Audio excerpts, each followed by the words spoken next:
Ah, okay, we're live. We're live. God damn it, stupid thing. China's located in China, I know. God damn it, stupid freaking energy provider in my country. It had to be a state run. God damn it. Well, third world country, we have blackouts now and then. Here and then, now and then, like all the time. Okay, let me go and put some music. Sorry about the thing, we will be right back for what we were talking about in just a second. Just let me look for some soundtrack that I want to, like, use for this.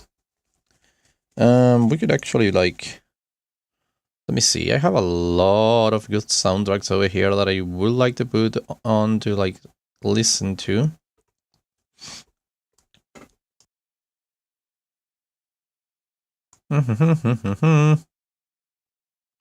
This one will be good. How much is weights? Well, it doesn't want to tell me. For some apparent reason. Just say to install it. What, it was already installed? Oh, that's great. I guess? That can't be possible.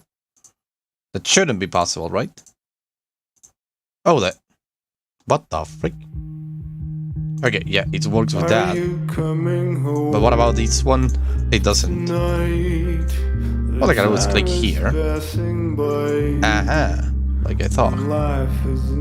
Just what I thought then.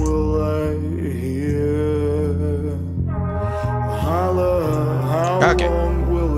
This soundtrack for some reason doesn't want to work.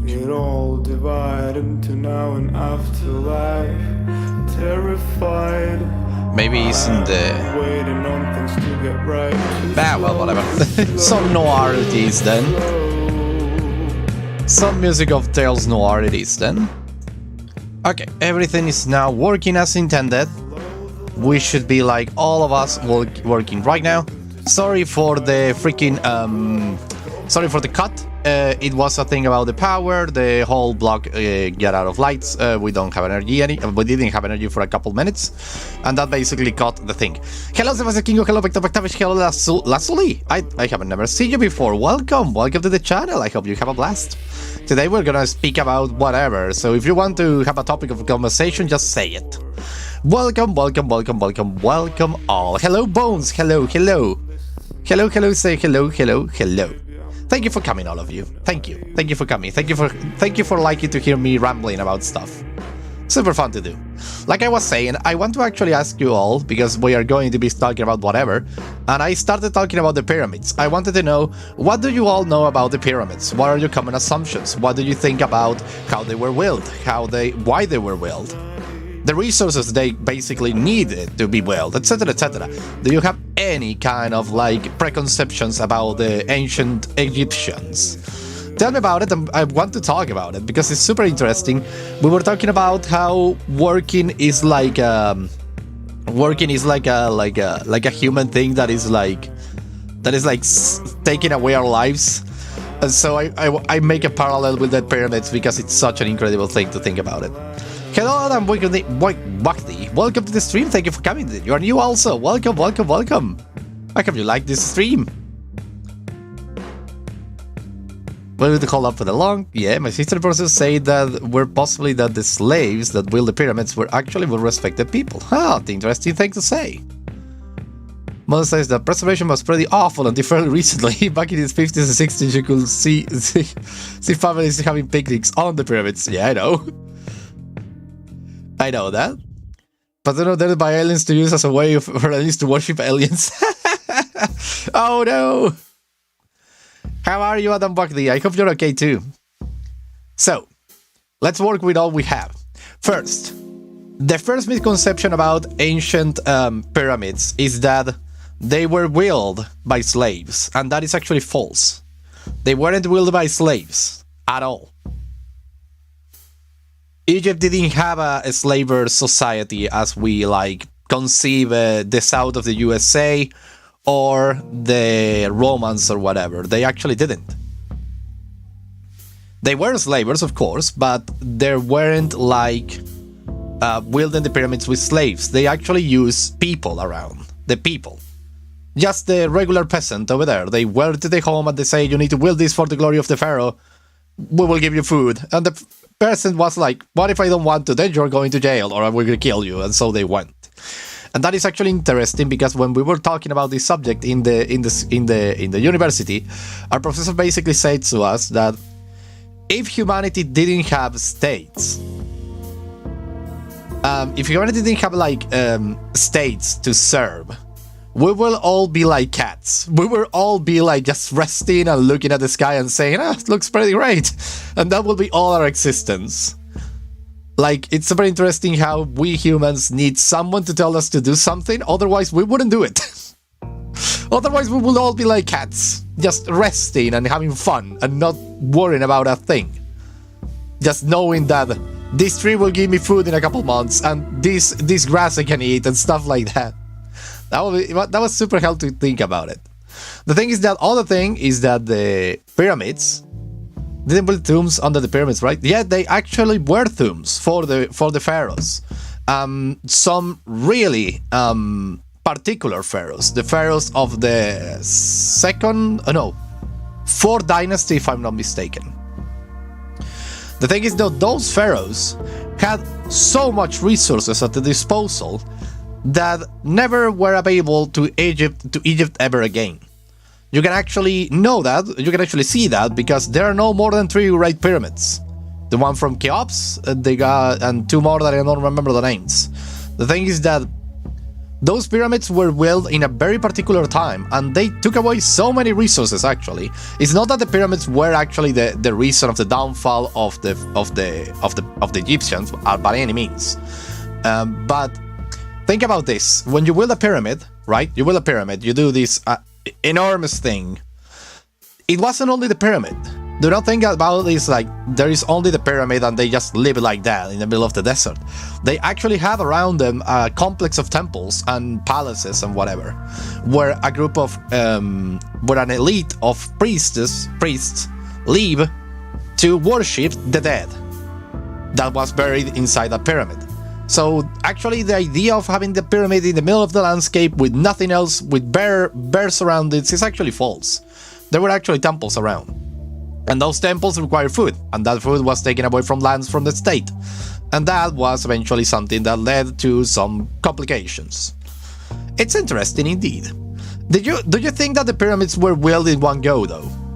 Do you think that the Egyptians didn't have prototypes and they just went for it and just like have it done, and everything was like done? This is the pyramid, live with it.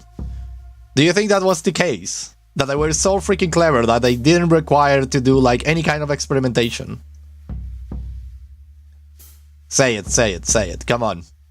You're going to learn something today as we go. Not one go, good. Let me see something though while we're doing this. Hello, a guy with a clock, welcome! Let me just put some blobs around because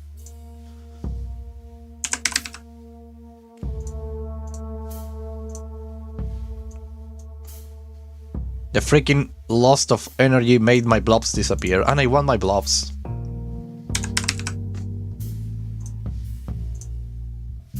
This one is going to be sitting on the couch. Hey. You go, not me. I don't want to be small. There we go. Too small. A little bigger. There we go. Okay, for now, enough blobs. Then we're gonna start adding more. The first version will be 40 Great Pyramids. I believe the oldest is the Pyramid of Djoser. Yeah, indeed, Lazuli, indeed. I believe Djoser was the first. Let me see.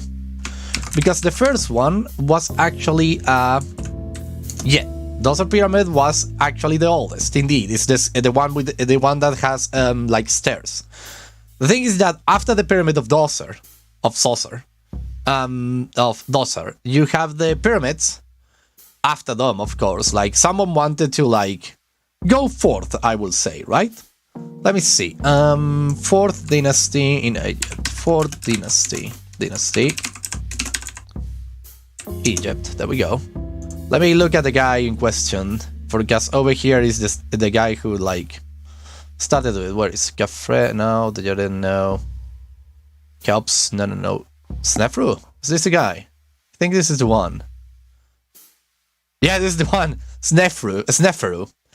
Snefru is the one who did actually the experimentations to get the pyramids to their position. Kufu probably. In this case, it was the next one who did the pyramids was Snefru. Snefru did 3 pyramids actually. It was interesting. He did first he did the pyramid in Maidum. This pyramid is super funny because if you look it up in the internet, you will see that it's like the base of a pyramid and then like a rectangle that goes to the heavens. That's because they were building it like they did the first pyramid, like stairs, and they tried to like put debris in between the steps to make it like go like, how do you say it, smooth. The thing is that the whole thing collapsed. So you have this beautiful attempt of a pyramid. It was super funny. And after that, he did the pyramid, the bent pyramid. Super funny because they started doing it. They started doing it like in a certain angle that was too up, like two step. And in the middle of it, they realized it's 2-step, we're not going to be able to finish it, so they changed the angle. And you have like a rhomboid kind of pyramid, super fun. And after that, they did the pyramid, the red pyramid. It's the like the pyramid where Snefru finally got the rest. And that is just the right angle and everything. It's super fun. They actually did 3 attempts to do a freaking pyramid. It's actually super fun. I like, lastly, did you study history by any chance? You actually know a lot about ancient Egypt. Also, did you know that your name is actually the name of a stone that was really demanded in the ancient world, in the Mid East? Lapis lazuli. It was a stone that was actually like super demanded. I think that it was brought in from Iraq, from modern Iraq or Iran. I can't remember the difference. Damn it. The thing is that it was brought for the north and the east. It was super interesting. Classic, so Latin and Greek. Whoa! But even the Near Eastern story. Oh, that's actually cool. Oh, super cool, lazuli. Yeah, lapis lazuli was praised as a cure of blindness. Indeed, it was also used because all stones have their like their medicinal aspect, of course, but at the same time it was really used for like the beauty of its color. Like we have a lot of things made with lapis lazuli coming from the Middle East. It's more in the ancient Egypt. I was talking about first or the second dynasty. I can't remember the exact. I have a problem with like names and dates, and I'm trying to be an historian, which is super funny. The thing is that we have the first. It's really pretty. Blue and gold is a great combo. Indeed. The thing I was talking about is that there is a little sculpture of ancient Egypt found in one of the multiple tombs that has 2 big eyes of lapis lazuli, and this is really like, my story can't take so much of this. No, Vector McTavish, don't go. Your brain can actually take it. You can actually learn a lot because of these dreams. The thing is that these little sculptures have like 2 eyes of lapis lazuli. It's super cool. Victor like blue and pink. I see. Thing is that you have this statue with 2 eyes of lapis lazuli that actually says to us that international trade. Oh, it was actually in pre-dynastic Egypt, if I'm not mistaken. The thing is that international trade came from like a lot of like really way back. Super interesting. It probably is a lapis lazuli that came from the Levant and then landed its hands on Egyptian nobility, which is super cool. And I'm Mike, not Vector. How would I ever know if you have the Vector profile? Sorry, really difficult to tell you apart, Vector McTavish from Vector McTavish. Mikator, Mikator, I love it.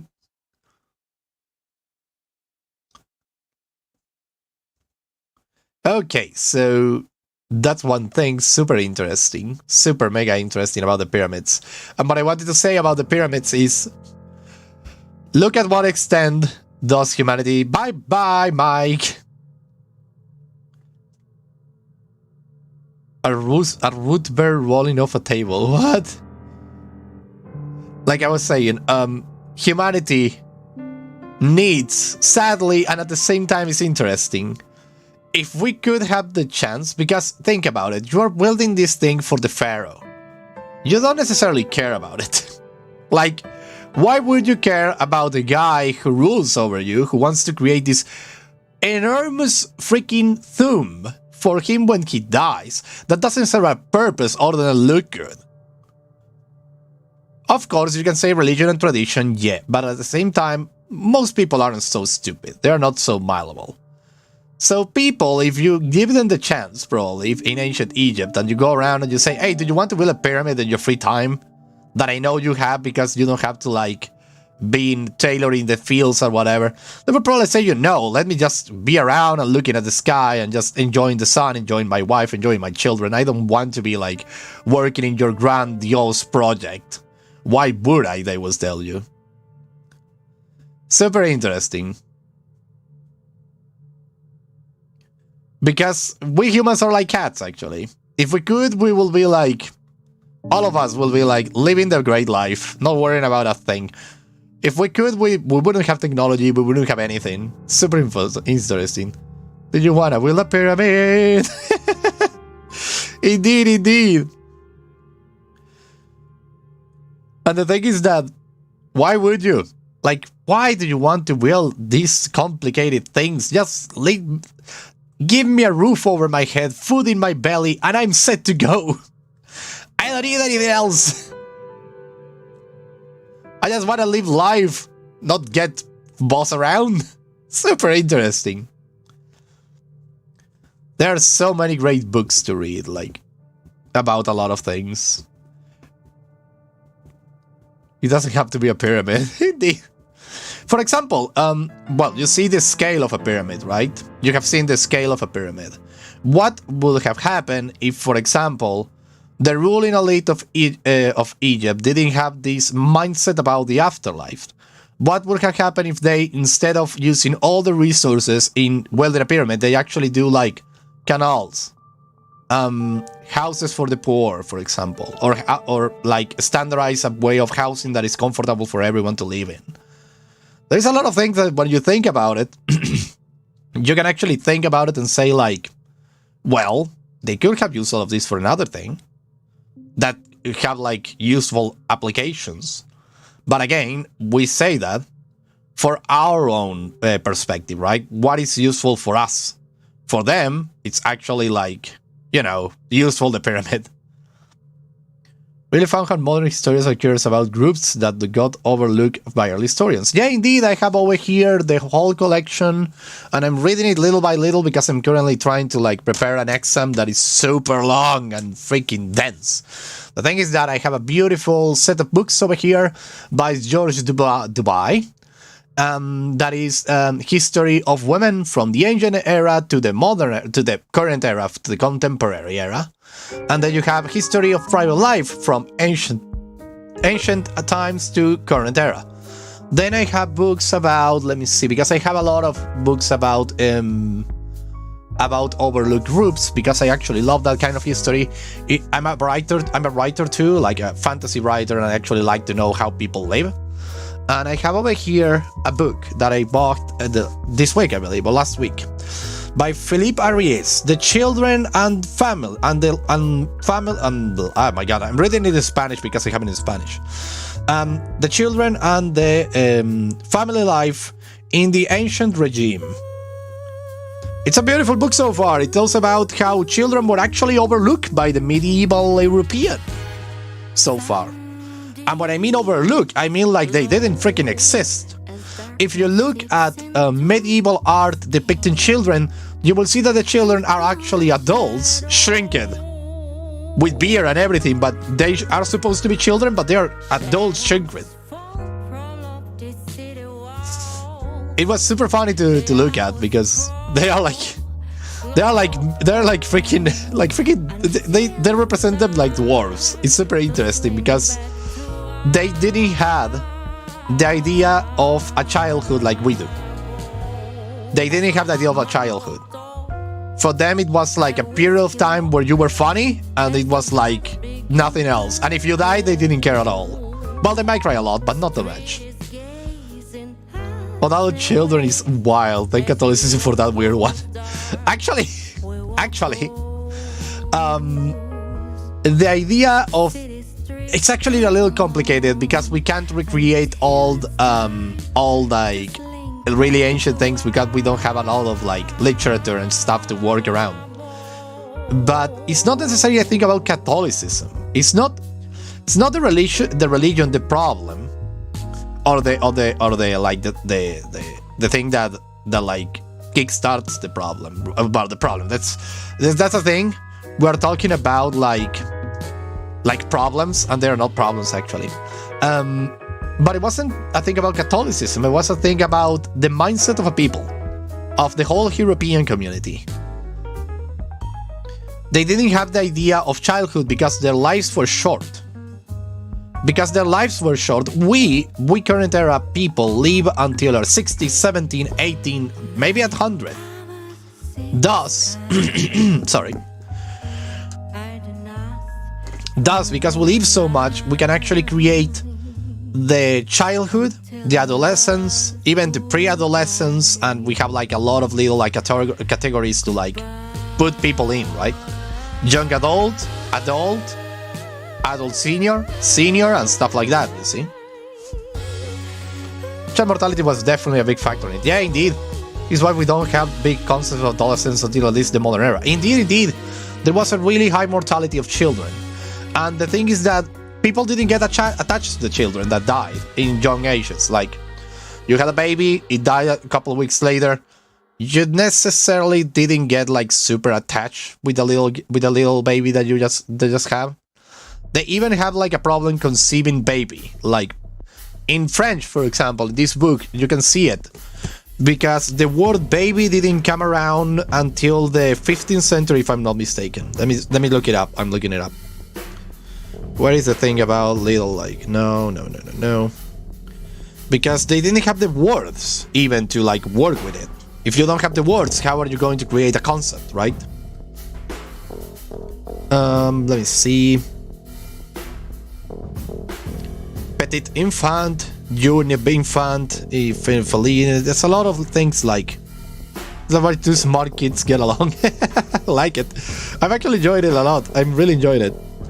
I love to talk about history and stuff. Then we're gonna start talking about stupid things. Don't worry. Like, we have a lot of things to talk today. Like, if you want, I can be here all day long. Let me see. Where is it? I should have like. The thing is that I don't like to alter a book, so I don't necessarily like put lines on it or write things on it. Freaking Renaissance people will kill me. Renaissance people were actually like super keen to like write at the margins of a book and stuff like that. I can't do that. I just love books as they are. Well, I can't find it, and they are like, how many pages I have already? 70. So yeah, I will not find it so easily. It means not speaking. That still hangs around the Slavic language, like Polish. Interesting! I came for the intellectual discourse. I'm glad you like it, Savage. That's actually super interesting. For example, for what I read here, by Philippe Ariès, is that the word baby in French, in France, needed to come from beyond the canal, from the English that bring the word baby, and just then they were starting like think about baby as a period from 0 to 6-year-old.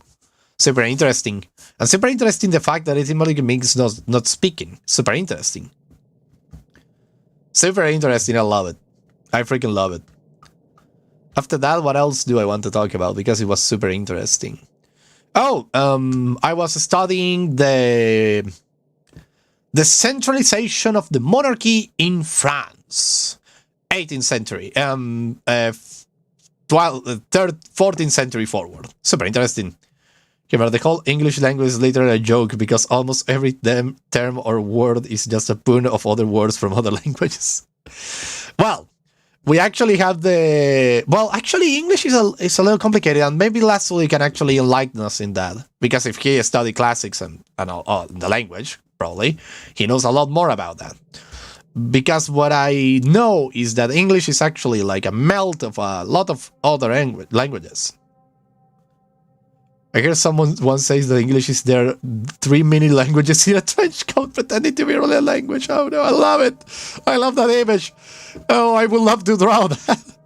That's amazing. Yeah, because we all descend from Latin. Well, we all. I know there is a lot of people over here that are actually from the Philippines. But the thing is that most of us, of Spanish, English, French, Italian, German a little, but not that much, and other languages from that area, from this area of Europe. I don't live in Europe, by the way. I live in a third world country. The thing is that we all come from Latin, and then the thing is that it started to like have other peoples coming around. So very interesting. About English is it's Germanic. Yeah, that's what I hear about. There we go. The grammar of core book have come from, but we have a ton of vocabulary from Greek, Latin, and of course French from the Normans. Indeed. It's more before the 100-year war. The language of the court for the English was the French. They didn't speak in English actually. The nobles. They speak French, for what I know. English also known as Latin for dummies. So imagine that the language, well, for something it's called lingua franca. It's like the language that everybody uses, the freaking French, for what diplomatic place it's for diplomats. Invade and kill the last Saxon king. It's funny because you can see the split is how we talk about things. Indeed. This is great. I love it. I'm more of an ancient era historian, by the way. So if I don't know a lot of medieval era and stuff like that, it's because I'm actually more of Mesopotamia. So cow the animals and not only war, but the meat, which the fancy nobles saw on the table, was beef from boeuf, from French. Indeed. Okay is actually so cool how it came to be. Lydia's Lang, indeed. Okay, 0 kills for the Civil War in America. It's super interesting. Like going around and saying my battalion is okay. It's like we have 0 kills so far. Super interesting how that war came to be. Like the combination of a number and then a letter, and suddenly people started to say okay. Super interesting. I'm more of an okay person. After that, what I was going to say was that... oh, yeah. I love ancient era. Let me just pick it up. Here it is. I wrote okay too with okay, with OKKAY. Wait, this is not the magazine I was trying to get. What is this one? This one is not the one. Oh no, this is Mysteries of the History. National Geographic has the best magazines you can get about history. Like the best. History Channel is a freaking joke. History Channel is such a joke nowadays. Like I can't freaking believe they are still alive. Oh, what is this book doing here? I need to take it out from here. I want to actually read it in the near future. Oh my god, what were you doing down there? Book, what were you doing down there? I want to keep reading you.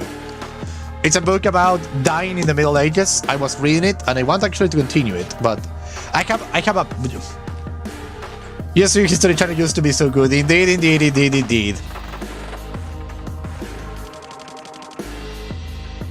If you want that rude to someone that you don't like, go for okay. Yeah, indeed, that's a good way to say them. Stop talking to me. It's amazing. History Channel used to be so good. History Channel only know it for the ice road truckers.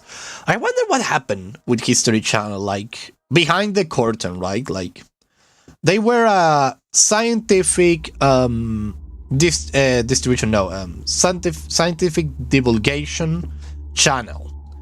It had really good series. Do you have a book about parallel between human and animal? No, probably Sophie does. Sophie does indeed, I think. She's actually studying biology, as you know, so. I like the think the Holy Trinity gameplay. Oh, thank you! Thank you, the late kid. Thank you for coming to the stream too. Thank you for coming to the streams. I'm glad you like them. It's like I'm going to actually do another Fate stream. Well, not me per se. I'm going to do a collab. A good acquaintance of mine. We can say him friend already. A good acquaintance of mine is going to play Fate, and I'm going to be right there beside him. We're going to stream it on their channel, and it's gonna be interesting, for the say the least. Because he's going to be playing, and I'm going to be like in the passenger seat, but I'm the one who knows where to go, so I'm going to actually steer him into the like dangerous situations. It's going to be fun. That one book that isn't from Chef's Theoretical Infinite Book Collection, indeed. The archive is incomplete, indeed, I know. Mortis time. An evil GPS. Indeed, I'm going to be with this face most of the time, probably in that stream. And I'm going to be like, hey, you should try to, like, bring the child to the freaking confessional booth. Nothing bad is going to happen, I assure you. That's what I'm going to be like. It's going to be fun. Jeff is getting ready to spread this information to a newbie. Indeed. It's going to be extra fun indeed. That's gonna be super mega fun. My friend doesn't know what awaits him. Them. My friend doesn't know what awaits them. I'm going to be such an evildoer in that stream. You have no idea. Shoot that deer, it will be funny. That's actually one of the lines I'm actually preparing. The deer and the bystander that you can do to get the cultist ending in the first game. It's going to be really fun. I'm going to make him go through all the freaking endings before I get him in the real ending. You know, a gun with one bullet.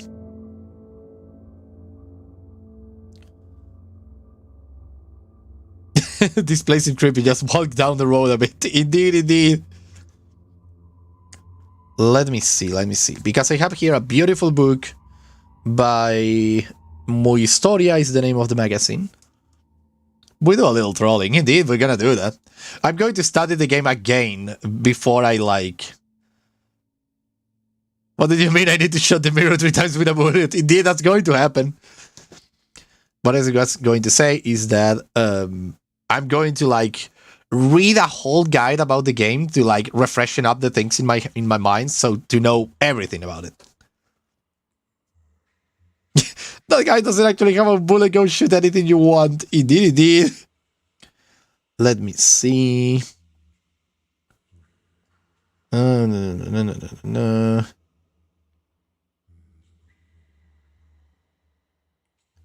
I was looking for something interesting over here. 170. Okay. Space 170. Because there is one letter that I want to read to you all about ancient Mesopotamia. Because I have one that is called Mesopotamia, the Cradle of Civilization by Muy Historia is the name of the magazine. You can finish the chapter by finding him in the woods. I will do all of that. Where is the thing though? Like, I know I have over here a beautiful leather. Where are you though?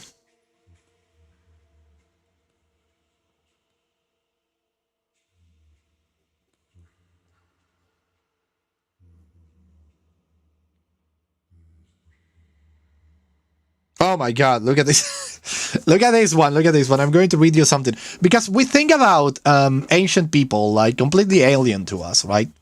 Like they are like this unreachable thing that we can't understand because they are so far away in time and space that we just like don't understand how to work with them, right? It's like, how do you go around and just like understand someone that live, I kid you no, 5,000 years ago? The thing is that you can actually do it because they leave us letters, and one of these letters in this particular, and for any historian out there that wants to actually read it, this is the numeration of the tablet of the ancient table. That is the numeration of the ancient letter, conjuring a book from thin air when he thinks for a second topic. Indeed. This is the ancient. I think you can look it up in Google if you put this and probably ancient Mesopotamian letter. It should probably come out. Let me see if I can find a version in English, so I don't need actually to like. I don't actually need like to read it in Spanish and make a translation live. Let me see if I can find it. Ancient Mesopotamia. Let me see if I can find it. Aha! I think I found it. Aha! I think I did. Come on, let me see the reading. Aha!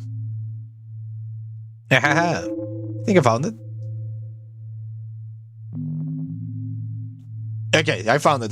That's the letter indeed. This was one of the letters, but I'm looking for another one though. Where is it?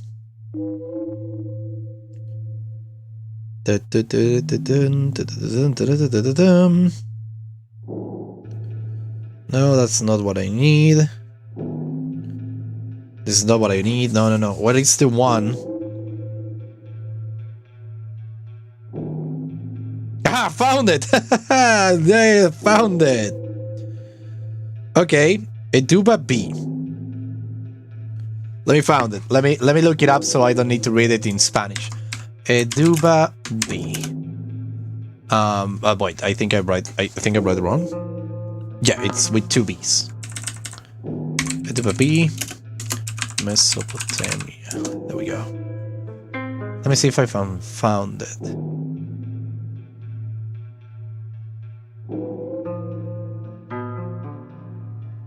Because this one is this letter that I'm trying to find. Where is the Vtuber B? It must be here somewhere. Let me see if I can find it. Ah, damn it! I think there is no translation in English, and I'm back in a freaking thing with Spanish. Okay, I think I'm going to read it in English. So, the first one that I wanted to share with you, so you can actually understand that people from the ancient world were actually people like you and me.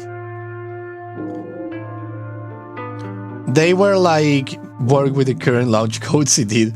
Kaboom. Can you imagine that? The thing is that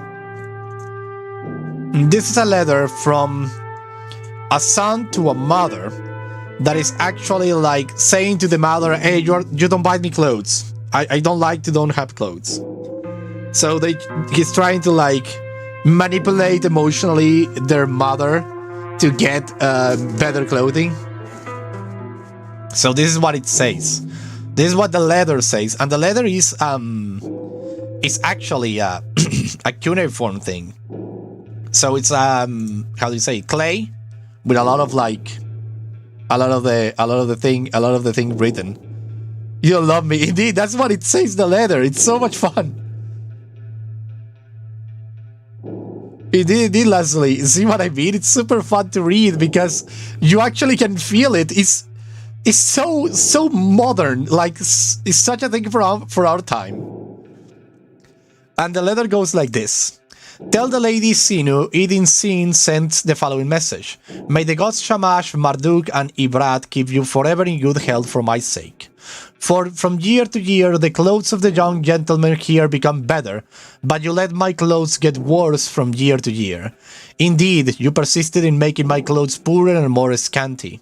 At a time when in our house wool is used up like bread, you have made me poor clothes. The son of Adad Idanam, whose father is only an assistant of my father, has 2 new sets of clothes, while you fuss even about a single set of clothes for me, in spite of the fact that you bore me and his mother only adopted me. His mother loves him, while you do not love me. Have you heard that?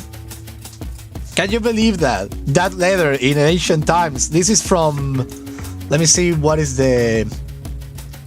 This is from Hammurabi reign, so 1790, 18th century BC. So 18th century BC will mean we are in 2000. Oh my freaking god! It's about 3,000 years old. 3,000. Can you imagine that? And we have someone telling to their mother, "You don't love me because you don't buy me cool stuff. You don't make me cool stuff, so you don't love me." It's incredible. About how the ancient times day doesn't have the color filters the media gives them. Indeed, indeed. But it's like on Islam.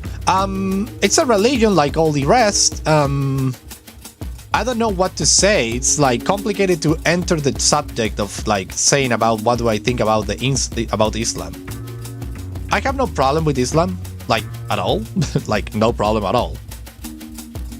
The only thing that I could say about the Islam is like, I don't know, dude. It's like they really did a lot of good things in the Middle Ages. And just like everyone else, they were terrible. Everybody is like... Religion is a difficult subject, okay? It's a modern-aged religion, I mean. They used to be painted and honestly really garnished. Indeed, and not gleaming white. Understand the thing. Indeed, indeed. We were talking... I actually have a good book over here. Is it a book? No, what do I have over here about the ancient era statues? Oh, yeah, over here. It's actually a sad tale, if you ask me. I have a beautiful book over here that talks about, like, the ancient literature in the modern internet English. Unfortunately, the king had a skill issue.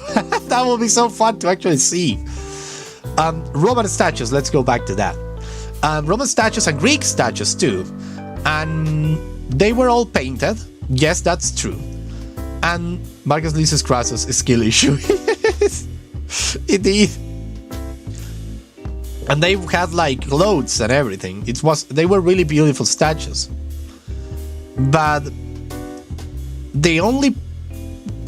then I will say, I can't say this enough, it's sad, but Napoleon was a short king. Do you want to say something actually like really like burning Napoleon to the ground? You can say him, you were French because you were born a couple of months later than the Iceland that was Italian turned French. So you're actually half French, half Italian, Napoleon. You are not actually French. You can say that to Napoleon. That's an interesting thing about Napoleon.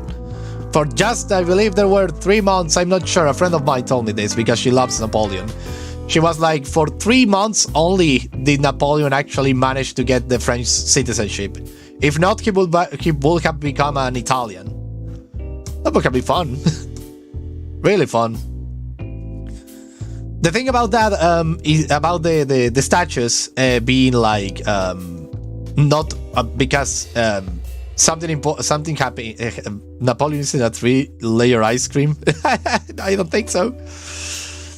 The thing about the statues, did you hear about the fact that when they were in the museum, the ancient statues, the statues from the ancient period, for Rome and Greece and all of that, they were actually thought to be... It's really good to get past a big part of your legacy, forget about winter in Russia. Indeed. Napoleon did an oopsie over there. The thing is that the statues of ancient era, when they were recovered from, let's say, archaeological dig sites, rivers, stuff like that, they were recovered, right? And they were took to the museum or to the collectionist or whatever. and they had these like stains in the corners of some places of the statues. That was the remains of the painting. That was the remain of the painting from ancient times.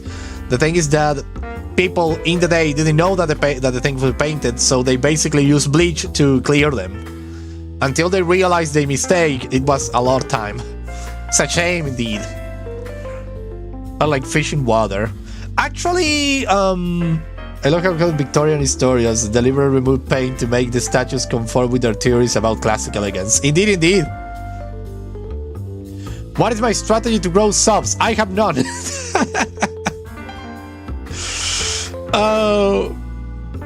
I have none. The elite kid about growing subs. I have no idea how to do it. I have no idea if I can do it because of where I live.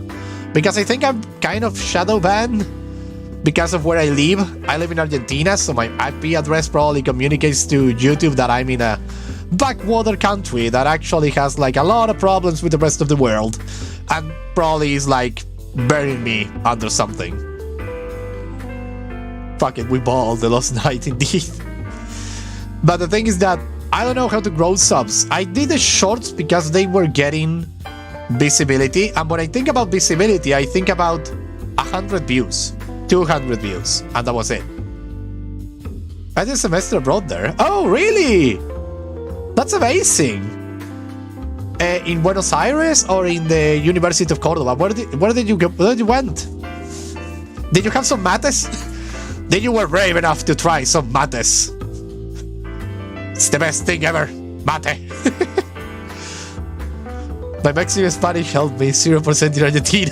Oh yeah, I can totally understand that. I can totally understand that. We in freaking Latin America, even inside freaking Argentina, we have different ways of speaking.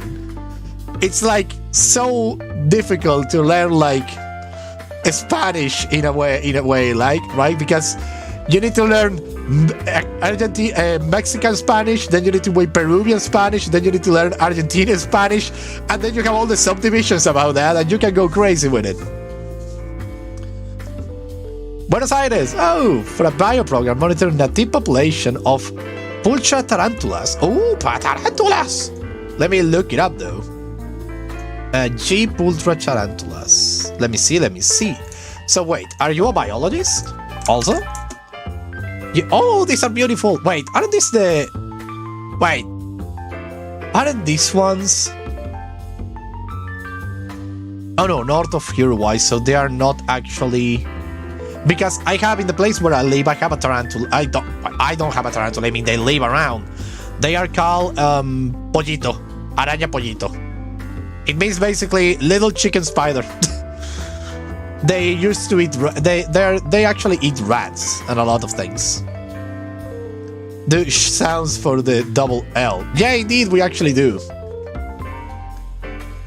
Get in the car. Indeed. My minor was bio.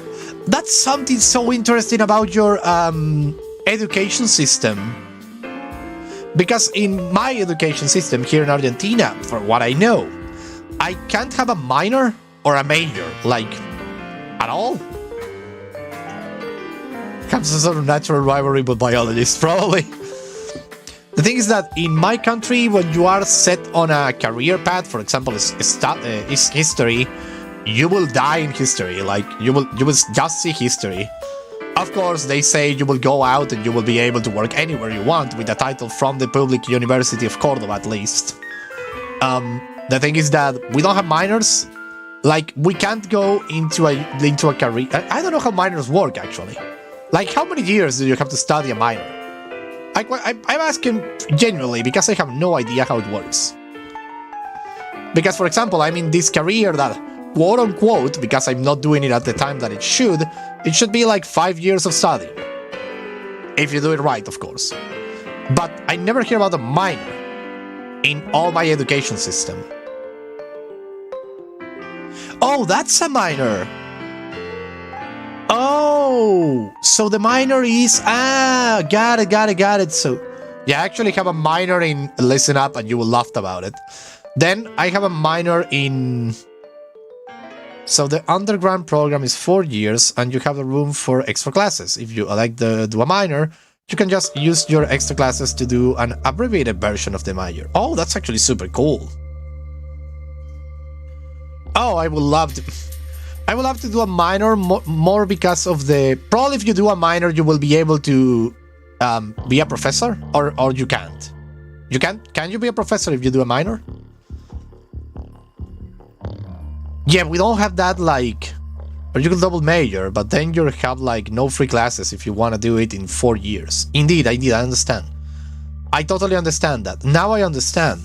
So that's how it works. Interesting. My mature brain cannot handle the conversation without laughing my ass off. Oh boy. I see how it goes. Interesting indeed. So, yeah, in my career, for example, we don't have a minor in history, for example. You go only for the major, for the double major. You are, like, only set on that. Like, you don't have an option to do the little one. Education system is different from country to country. To the EU, I have to have interviews and tests to find out how everything lines up properly. Indeed. Oh, Ash, we are one in the same year. I'm gonna do a minor, shows how much of I laughed so hard as I did. Oh my god. Don't think like that, Ace of Clubs. God damn. I get my autocorrect. Don't worry about it, Savage. Yeah, for example, I have here about... It's not like I'm throwing stones against the education system of the USA. I'm just saying what I hear. I hear that university is kind of easy, but kind of. I'm just hearing what I say. Because there was like a transfer student from the USA to here to Argentina to the University of Cordoba. And they were saying, like, here is so freaking difficult, they say. Say something in Argentinian. I could say something. Don't... I'm gonna be honest. I'm gonna say something in Argentina. University daycare for adults, children for 75% of the students. Oh, no. Okay, I'm going to say something in Argentina, but... Don't get offended, because this is the way we talk. We usually talk with a lot of insults in the middle of the sentences, because we just love to talk in insults. That's something that we do. If undergraduate people are called minors, then adults are called majors. Are old people called graduates? ¿Qué pasa, boludo? ¿Qué pasa, boludo? ¿Cómo andas? ¿Todo bien? Todo bien, Delete Kid, todo en orden, todo correcto, y yo que me alegro. That's a way to talk in Argentina, I will guess. Lemur, welcome! Hi, welcome! Postgraduate corpses.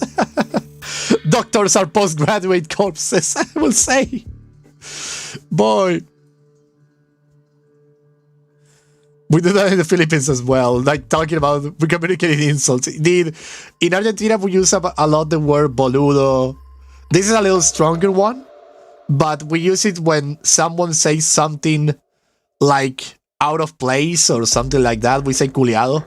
Culiado. Culiado, no puede decir eso. Decimos así, culiado, no puede decir eso. It means culiado, you can say something like that. And that word, culiado, is actually... It's actually a really... If you hear it in other languages, it's actually like a really strong word. But for us, it's like a thing that we say every day, and we have no problem with it. So Vakeda does a fun benefit from it. Indeed, that's actually so. Have you played For Honor? You have to play it, dude. Oh, I would love to. The problem is that, listen, I have For Honor. I have the game. I actually have Chivalry 2, and I used to play it here on the channel making streams. The only problem is that my graphics card can't handle making a stream and at the same time playing the game. So it lags a lot, and it loses a lot of the the tension, I will say, if you lag a lot. It's a shame indeed, but what are we gonna do?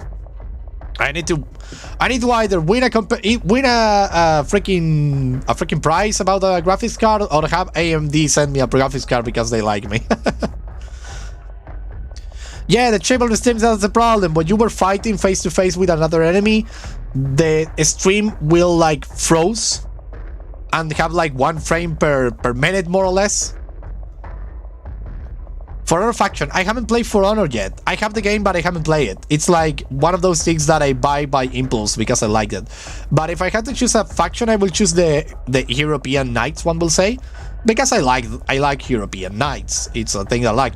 I actually like Samurais too, but I'm more of an European Knight myself, I will say. I like European Knights. It's an interesting thing. University, for me, university is so freaking important, you know? Like, so freaking important. I think everyone should be able to go to university. That's something that my country actually have that is positive.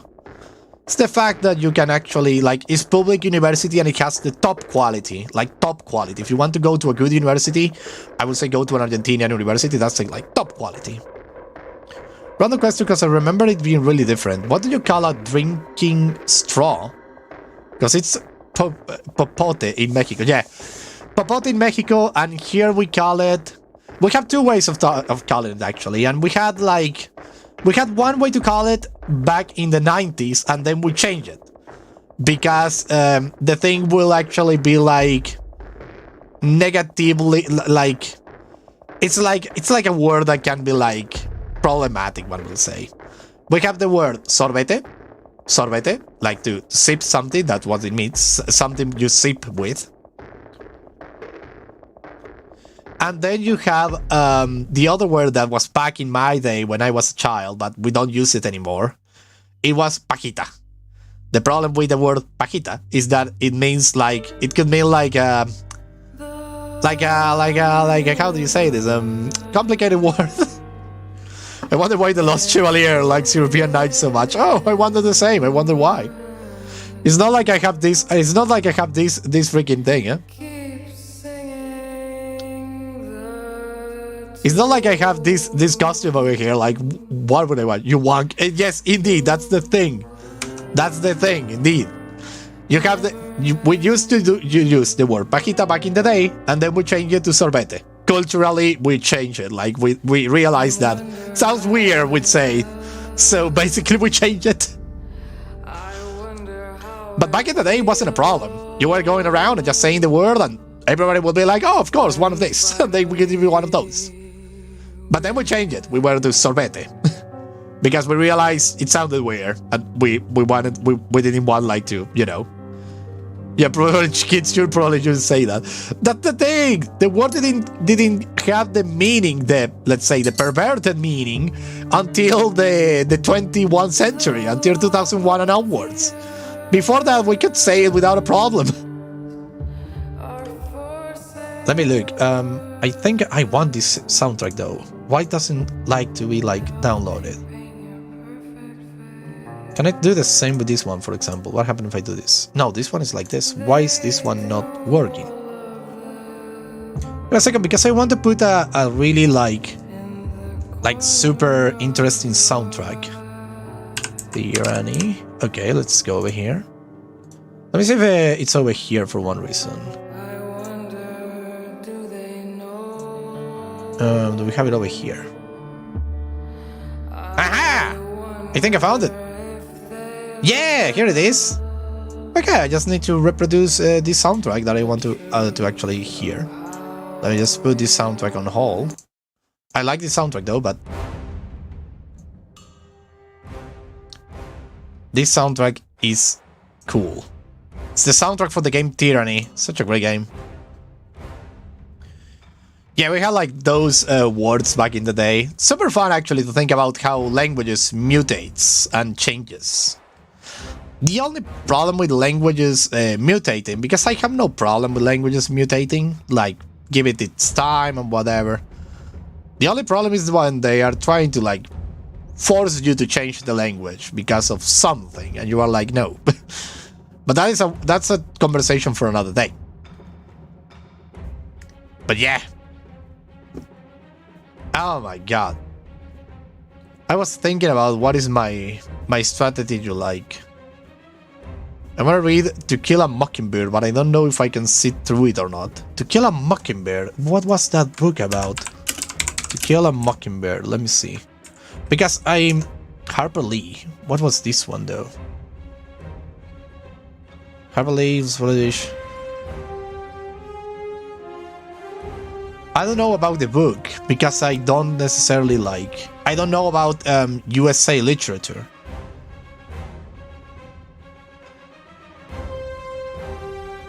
In fact, Alabama, the Great Depression. Oh my God, that must be complicated. Wait, this is not particularly the soundtrack that I was expecting to be. So let me just like, yeah, let us actually take that out and let us put another soundtrack. Let me see what other soundtrack can I put. No, let me just take away this. We could put the, oh yeah, this soundtrack is always good for talking. Or maybe we could go for, yeah, this soundtrack is always good for talking. Love this soundtrack.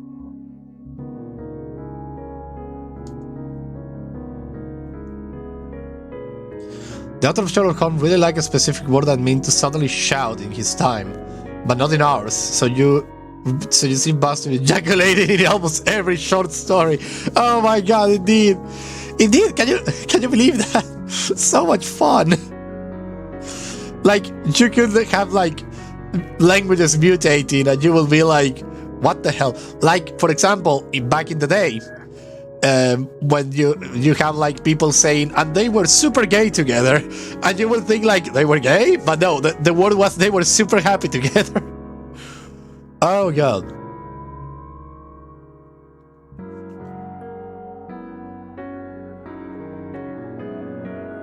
But you know the book will be fire if it's fun in some places. Oh, Sherlock, don't come, he ejaculates. Oh boy, I love it.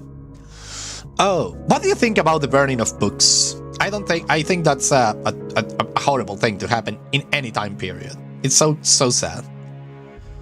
When there are books that are like banned in certain countries, such a shame, I will say. Like really such a shame.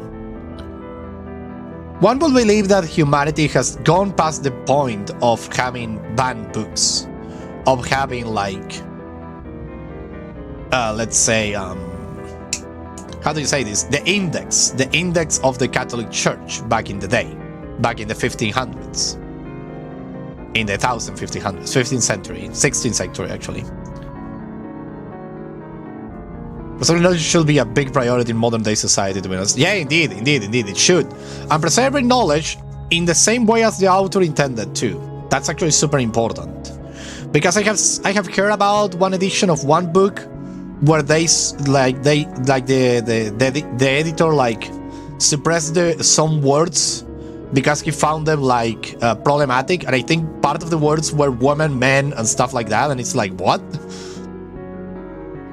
Well, I find living gaps in history. Indeed.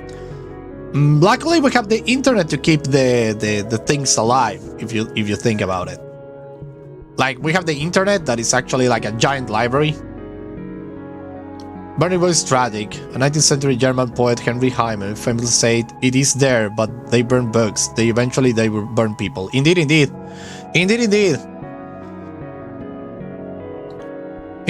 And it's so sad to have burning books.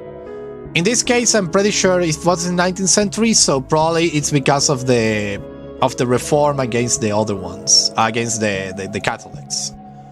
They were really like fighting. Hello everyone, Afton, welcome. Alexander, but it can be burned too. Yeah, it's important to be archival work and take censorship very seriously. Indeed, censorship is the worst thing that can happen to humanity in all ways. Like, I hate censorship of anything, even of the bad points. Like, for example, if you have a bad point, let's say a really like noxious, damaging point of view, you should be able to express it. But if you don't necessarily get like, we should have Fortan uses to war free speech. No. The thing is that, for example, we have the book. It's still circulating, the work Mein Kampf of the H guy. Let's say, I don't know if I can say the thing because YouTube is so freaking sensitive. The thing, it's like burning books, YouTube. The thing is that we have that freaking book. And we still publish it to this day without any kind of alteration. But what we do is add a lot, and I mean a lot, of footnotes. Footnotes are really important. The thing is that that book is noxious, is dangerous if you think about it. Like, it is, because it's like a rhetoric so freaking founded in the principles of freaking racial superiority, and it's super freaking noxious and dangerous. It is. The stupid mustache man is how we get around YouTube. Yeah, it did. It's indeed. It's the stupid mustache man. Thinking that he's so racism is indeed. The thing is that man, which I studied him in history. I basically study him. So I guess we could be talking about Chaplin too, maybe. Indeed. The thing is that, like, I studied him in history, and he was such a horrible person. Like, really, like, one could like think about it and think like really the worst time imaginable. Like, how did that guy come to power? We don't it has his mechanism. The thing is that it was so freaking noxious and so freaking like a bad person, what will say. And everybody just rolled with it because the funny mustache man was actually super stupid mustache man. But the funny mustache man will be Chaplin.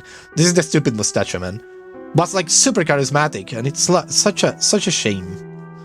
Such a horrible person to like study, because you see what he did. I studied the concentration camps from left to right, and it was so tragic. Like, so freaking tragic. Like, so freaking tragic. I hate to study that. I hate to study that, but I hate it because of all the pain that you will be reading. For example, I actually follow the Auschwitz museum in Twitter, and they constantly put on pictures of people who went into concentration camps, and then they told you if they survive or not, and it's just bring a tear to my eye every time. In charisma and not in strategy. Indeed. And we have actually to be thankful because of that, if you think about it.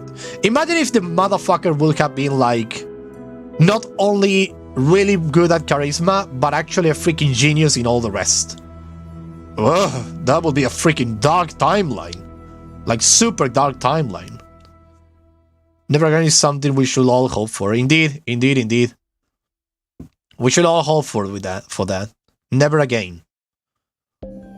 The same with the I studied the Armenians genocide too. Living in Wolfenstein, indeed. What childhood snack you grow with? Kinder. Back in the day, they were cheap.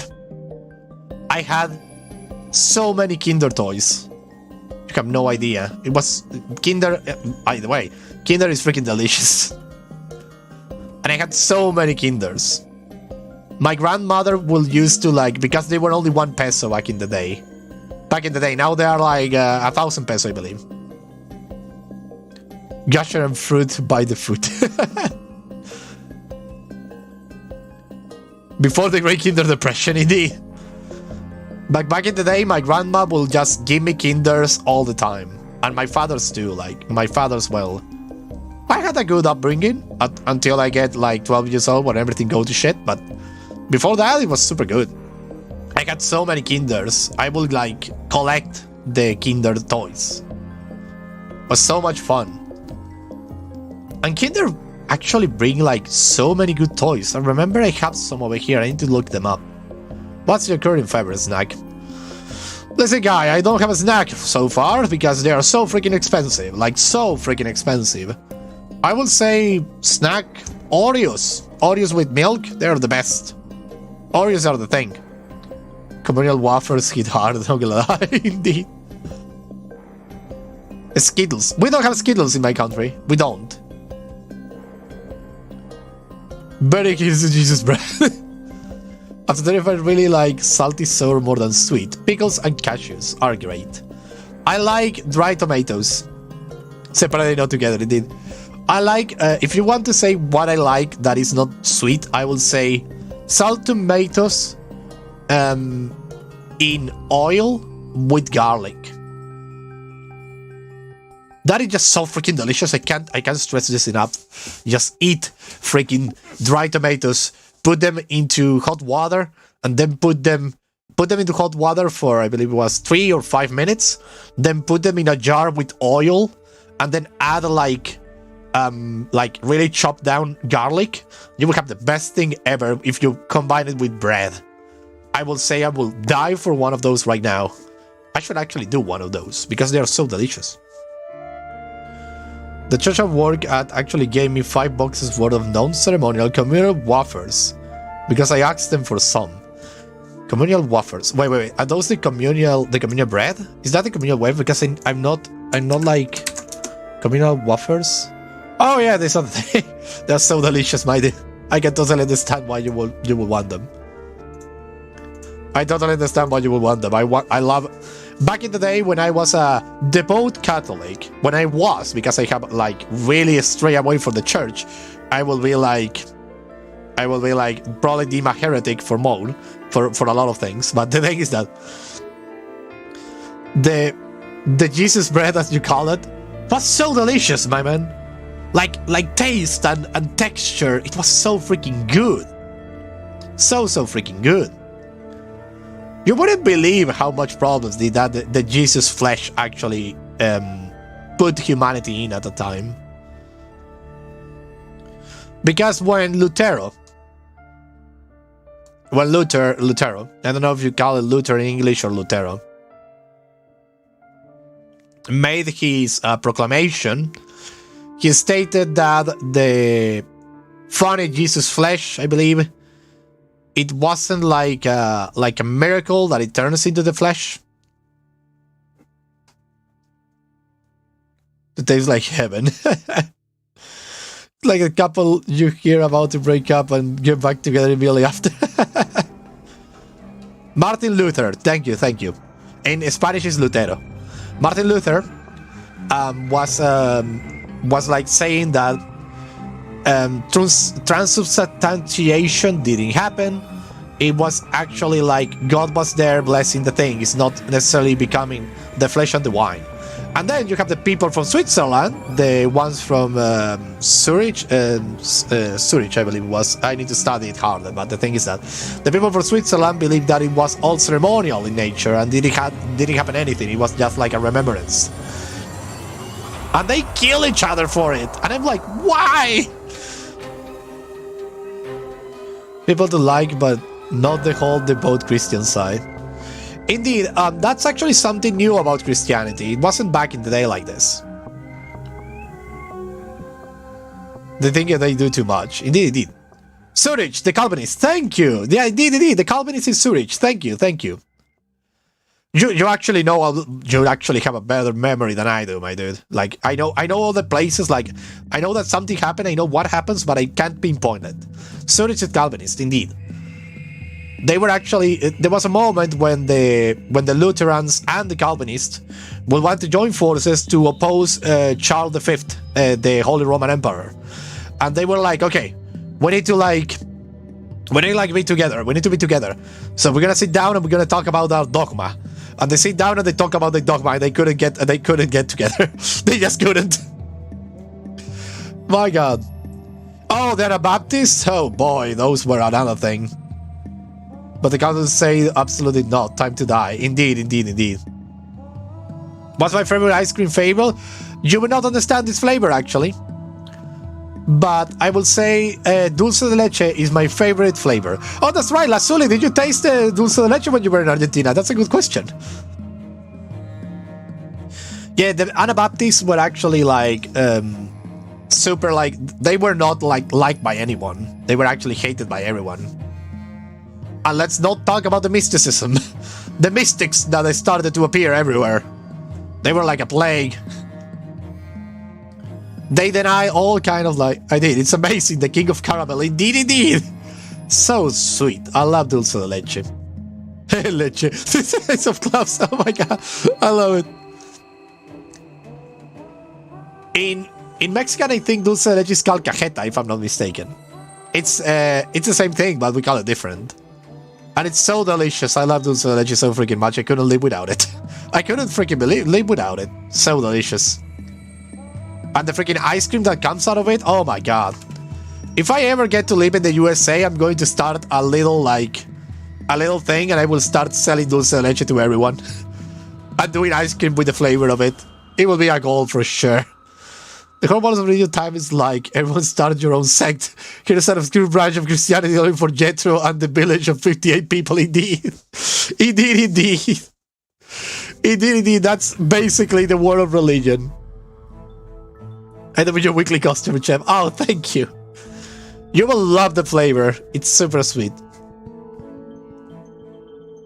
Make some alfajores. Oh, that would be so delicious indeed. I will totally do that. What's your favorite food? My favorite food will be...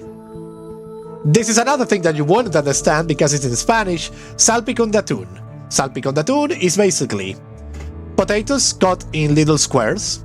Then you put tuna, and then you put a boiled egg. Also cut in little pieces. All of it cut in little pieces. Then you put a lot of lemon, and then salt, and you mix it together, and you have salpicón atún. That is basically a salad, one will say, with tuna. I'm planning to move to Canada, but I will show the regular customer if that happens. Yay! I'm planning to...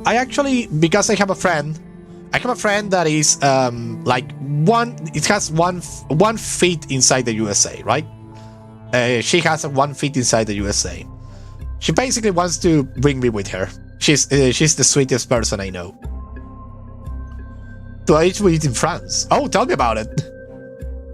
You get it cold, right? Yeah, super cold. Interesting cold, like super cold. We eat it cold. We eat it cold. There is no other way to eat it. Like, cold is the best. So delicious. So freaking delicious. Do you guys think I live in Canada while being a regular in an American business? My favorite fruit. Ah, damn it. How is the word in English? Let me look it up. Because I like pomelo. I don't know how you say pomelo in English. Grapefruit. I like grapefruit the most. Salad, tomatoes, boiled potatoes, tuna, and olives. Ooh, some with a light mushroom vinegar sauce, but not always. So delicious. So I gotta get this conversation short, but this has been fun. Okay, Savage. Hope you have a beautiful weekend. Thank you for coming. Pomelo with sugar. I got it by the center. I got it in the middle. Like, I separate it in two sides. Thank you, Savage, for coming. Have a wonderful day. Have a wonderful weekend too.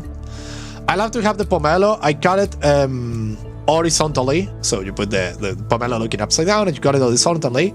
Now you have two halves. Then I have a special knife. A special knife that is like a small knife that you use to cut every single, like, how do you say this? Gajo. Every single gajo of the thing. How do you say gajo in English? Translate. Let me see. Gajo. Segment. There we go. You got every single segment, like, to the sides. Like, you go around each segment separately. It's a long work, I know, but it's delicious. You do it like that, and then you should put like like sugar in the thing, and then you like eat it, and you like eat it. It's delicious. Because it's like every segment of the grapefruit. Indeed, that's the thing. Every segment of the grapefruit, and then just like eat it. It's the most delicious thing you could ever get. With sugar, of course. If not, it's too sour. Bananas are the one fruit I can eat without getting tired of eating. I have it as straight as possible while eating it. Nothing better than for me, a banana smoothie is the best thing ever. With oranges, and you can put a little yogurt or ice or cream on if you want it to be properly dessert-like. Oh, delicious! Oh, that sounds so delicious. I actually saw Sophie. Sophie's one of the... Actually, you're new to the channel. Sophie's one of the moderators, a good friend of mine. And she did a dish that I never see before. Sesame sesame seeds with milk, raspberry, I believe you call them. Let me see. Raspberries, I think it is. Yeah, strawberries and blueberries and milk. I think it's delicious. I wasn't able to taste it because she was like, "You're not going to taste it. This is the only thing I have to eat." And I was like, "Okay." The reason people like everyone in France is because the food is so caloric. So beautiful to have a country that people bike to from place to place. So interesting to have a country where people actually take a bike. In my country, you can't do that as of recently, as of late, because of the wave of insecurity that is actually like washing away everything in our day-to-day life. My country is having a problem. Well, actually, a lot of problems. We recently lost. I don't know how they think they will be able to win it, but we lost a freaking lawsuit because we basically deprivatize a company of oil, and the stupid guys in my government were like, they are going to need to pay us. Well, now the country needs to pay 70,000 million to the company. It's interesting. Things about living in Argentina is that you have stupid politicians that are actually more corrupt than hell. The first food you have to try is falafel. So good, Google it. I'm Googling it right now. Falafel. Let me look it up. Falafel. Oh, I think I have actually eaten falafel. I have done it. I have actually went to an of current phase, but was there also a constitution reform attempt in Argentina too? I don't know. I think not. I think they actually have it like in paper, but they never like push it forward because we really didn't like it. The constitution. No. Wait. The constitutional reform was in Chile. Chile tried to have a constitutional reform, and it wasn't able to push through. It was in Chile. But we have in Argentina is now. Don't worry. You're not dumb. You don't have to know about freaking Latin America. We are the backwater in the freaking world. So don't worry. And I've actually eat falafel. It's so delicious, darling kid. Super delicious. Fair death of justice since it's most God who decides their fate. It actually is. Chile had an attempt to have a constitutional reform, and it wasn't able to do it. What we have in Argentina actually is currently we are in the midst of an election, and I have no problem with who is winning. I have my problems with who is winning because he's actually like a chaotic kind of guy, I will say. We don't know what the fuck is going to happen if he wins. But he's actually from what you could say the right. It's not far right. It's not like a far right guy like you understand it in Europe or the USA. It's not from the far right as you will understand it. But he is from the right, and he's talking about dollarization and a lot of stuff. The thing is that the guy has actually won the PASO, we call them. They're like a pre-election. The guy actually won and never thought that would happen. He actually won them. And he's a new party coming out of nowhere, and nobody knows what the hell is going on. The thing is that he's actually talking about a lot of things that we are like... Is this right in a hands-off government kind of way? Yeah, indeed. More libertarian than conservative. He's actually he's an economist, and he's against everything that the left has done so far. Because we have indeed some... I'm a centrist. I'm from the center. I don't like to go any way because I find that any kind of extremes or even leaning to one or the other way will actually will hinder our way to adapt. Because fanatics in every time period, in every single culture, everywhere, a fanatic is not able to adapt to a changing world. For example, if they are let's say, capitalists, they will focus on capitalism even if the country's Hammer Lake. Yes, indeed, he's intense. In a rock band, yeah, indeed, he is intense. He's like, he's what we say here, he's a tiro al aire. He's basically a loose shot. We don't know what he's going to do. We don't know how he's going to do it.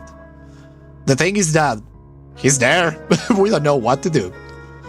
He has talking about dismantling a lot of public institutions that looking at them, I can actually see that they are not necessarily working as intended. They are actually like...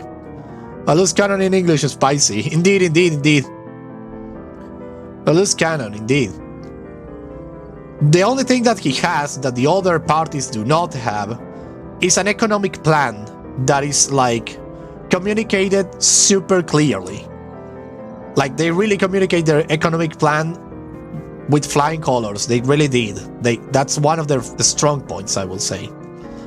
And he's like super like clear on that. And what he wants to do with the justice system and what he wants to do with everything, he's super clear on that. And people really dig that. I don't like to be too cynical, but some things I hear that's pretty accurate. State-run oil companies, a fancy way to say mass corruption. Oh, you have no idea how much. My freaking country rolls on corruption. One vote for each seat to form a council. Of course you will. Let me just put one blob in each one. Okay. Pudding. I will keep talking, just give me a second. I need to put the puddings. I need to put them in different speeds too. I need to put them in different speeds. Pudding. Let's put one. Let's put the broken one. Ah, damn it. I hit. Ah, damn it. Let me do that again. There we go. There we go. Super fast one. And we're going to put it like over in here. This one is the new pudding. Look at that pudding. He's losing his mind. And then we will put another pudding.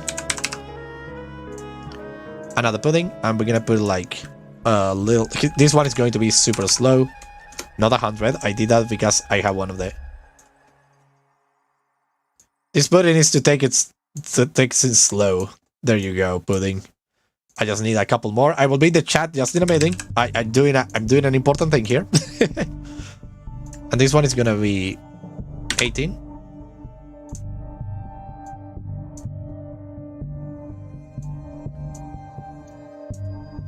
Yeah, let's put it back there. There we go. And then the last pudding. Pudding. This one is going to be regular all 50 frames.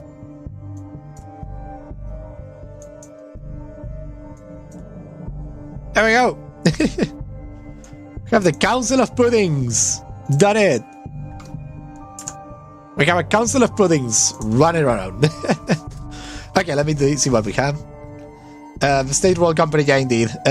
Blob's done. What's your favorite game? I actually have a lot of favorite games. Let me look it up. Let me look it up according to Steam. What's my favorite game? Well, according to Steam and my own thing, is that Stellaris is a very good game. I like it a lot. And then I like, let me see, what other games do I like a lot? Well, I will say, for a strategy aspect, Stellaris. For narrative aspect, I will say Undertale. Such a great game, my dude. How do you even go in the future? I will actually play another Humankind thing when the update is actually out. It's in Industrial Era, which one of the DLCs anyways. I have all the DLCs because I love Humankind. Team Fortress 2 is still a masterpiece. I should play those games. 100 FPS bullets should be classified as a weapon against the photosensitivity. Argentina playable country in the Industrial Era, when I found out, I was like, I need to have this game. No other game has actually... This is the thing. For example, let's talk about Humankind and Civilization, right? The two games. There is something that I like more Humankind than Civilization. Than Civilization 6, at least. Well, all the civilizations in that aspect. Is that in Civilization, I know the game is actually good. I like Civilization 2. Indeed, I really like how they go out of their way to highlight not just the major cultures. Indeed. And they actually did something that is even like more revolutionary in the sense of like the message they give to the player. But the great changing mechanics is so refreshing for me. Indeed, for me too. And that is what I wanted to say. It's super refreshing to see a game that actually, let's say, I'm going to say this, and it's like, but because it's my opinion, you can be against it if you want. But humankind actually loves humanity. Humankind actually loves humanity more than civilization does. Because in humankind, you actually change cultures with time. And that's something that actually happens in real life. The thing that goes like I don't like about civilization is that you, for example, start as the USA, and you are the USA from the freaking Neolithic to the freaking end of times. And it's just like, that's not how it works. And the problem is, humanity thinks humanity is an anomaly. Like, the mechanic shows how everything builds on traditions of what comes before, and not just like, I'm forever Egypt. Indeed. And the thing about civilization. So let's investigate. Indeed, I really like the optimistic view of humanity in humankind, because other thing that has civilization, the game Civilization, I'm going to say it out loud, it's beautiful, I like it, but it lacks the sensitivity to understand humanity. Like, you play Civilization and you feel like the same with humankind. It's like an arrow that goes up. It's part of the game. You can't have the reality of technological spreading, because that will be like too complex. But the thing is that humanity is a myriad of cultures that intertwine and change and constantly change and do different things. But civilization is like determinism. Like, it's all determined. Like, you are Egypt, you will die in Egypt. It's all determinism. Like, determinism and like manifest destiny. Because only these people are the ones who care, who matter. That's what Civilization actually tells me when I play it. It's like, only these people care. The rest are completely stupid, or backwater, or city-states, as you call them in the game. And that's such a disingenuous, that's such an like making a counter service to humanity, right? Because you go for, let's say you are Russia, and you're Russia all the time, but your prime in game Civilization is just one era, and after that you are like focusing on just trying to overcome the other people that are in the prime, because you have good units in the early era, and that's it. After that, you are basically screwed. You had a good set of like districts, and that's it. You better focus on, for example, a cultural victory or a military victory or something like that. And humanity doesn't work like that, right? Like, the message is like, your culture was important, but it only mattered for this tiny time. Indeed. And not only that, is actually the fact that with humankind, they can actually go around and have like a lot of different cultures in different times. They were in their prime, let's be honest. For example, Buenos Aires, my country Argentina, was in its prime during the Industrial Revolution. That's true, because we were a big exportator of we had like a big we were basically defined as the granary of the world, because we were like the productions or the number one production of food. Then you can change to another culture and whatever. That's true. There are times in history when certain cultures are in its prime. The problem with Civilization is that it's the same culture all the time, and you just need to roll with it. And you are like this culture and this language and this thing, and you don't change ever. It's like so sad to see. The Civilization didn't have the guts to actually make you change civilizations along the way, or give you like meaningful choices. For example, something that I don't like about Civilization 6 is the card system. I really don't like it. It's too complicated, not intuitive, and it actually feels like you are not doing a like. Even if you take out of the culture, you still have the trait and building of the legacy. Yep. So you still feel the impact of that culture's prime time. Indeed, indeed. And the thing about Civilization 6, for example, the card thing, that in the beginning is actually cool. You start looking at the cards and you are like, oh my god, let's say a king, God King, or you have the card of these are the first two cards you get, God King and Urban Planification. The thing is that you choose one of those cards and they don't have a legacy, want to speak, right? They are like interchangeable, your cultural like perks, one will say. They are super interchangeable. That's not how it works. That's not how it works. If you go for God King, it should have an impact on the later development of your culture. That's why I like Civilization 5 Culture 3.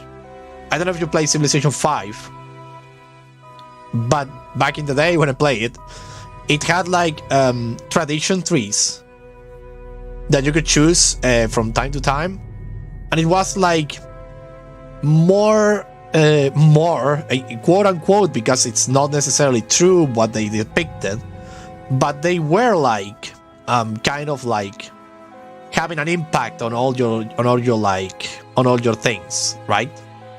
Also, like, it's wild you can plug some of them in after leaving them, like, oh well, just dip back the God King for a few more turns. But indeed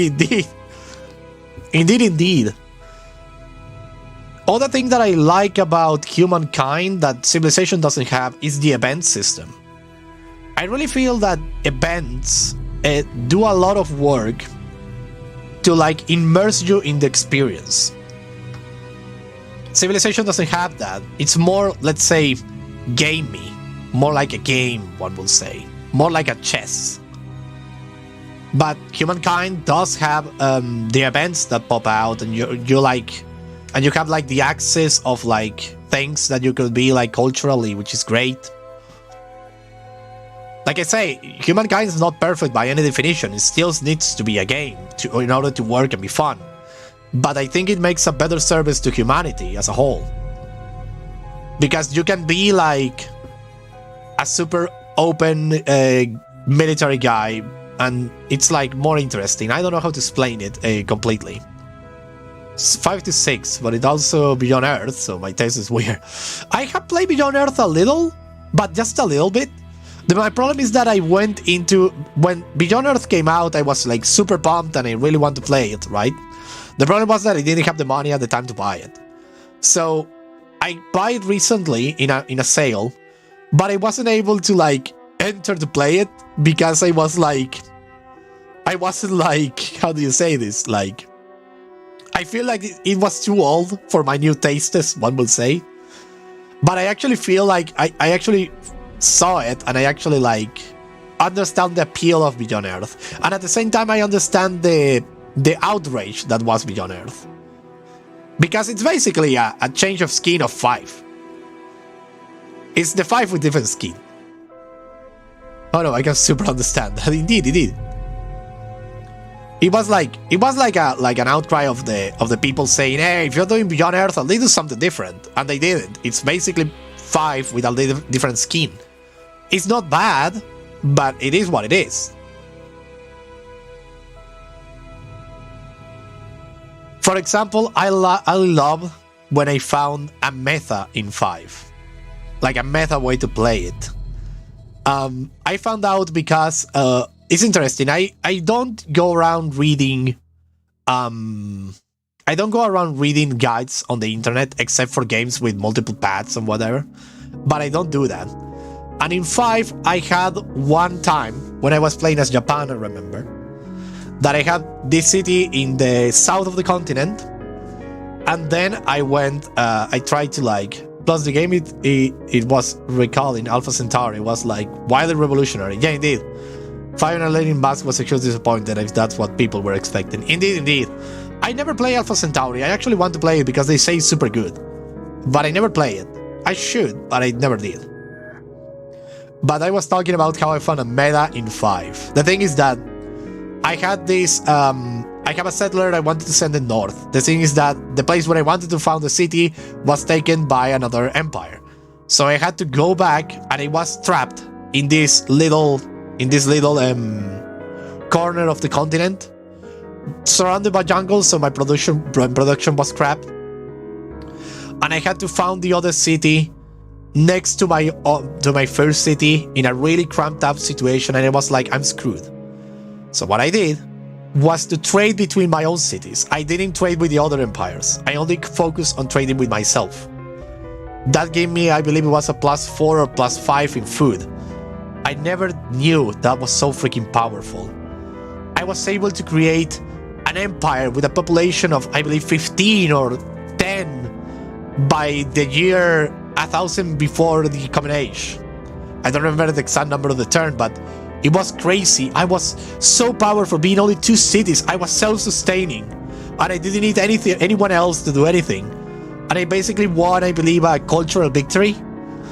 But it was so damn powerful that I started to use that strategy every time I play. I create these like close-off empires that trade between themselves. And I had so much food that I have a lot of specialists, a lot of like great people spawning all the time. I was like super state in just 4 cities. 4 cities, all of them communicate with one another. It was so damn strong, that strategy.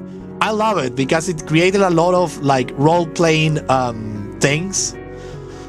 Because I had only 4 cities and I was the strongest empire on the planet with a technology that surpassed everyone.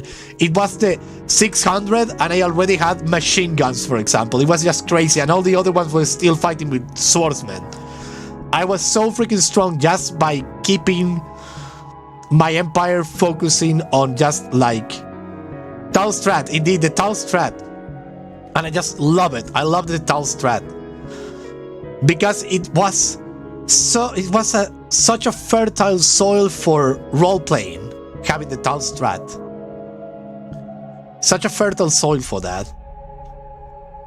Like, you just like could imagine the people living in the empire all being happy because you had like really good access to all the resources, really good access to all the land, really good access to everything, and everyone living in harmony, everyone being happy, and you were like super powerful.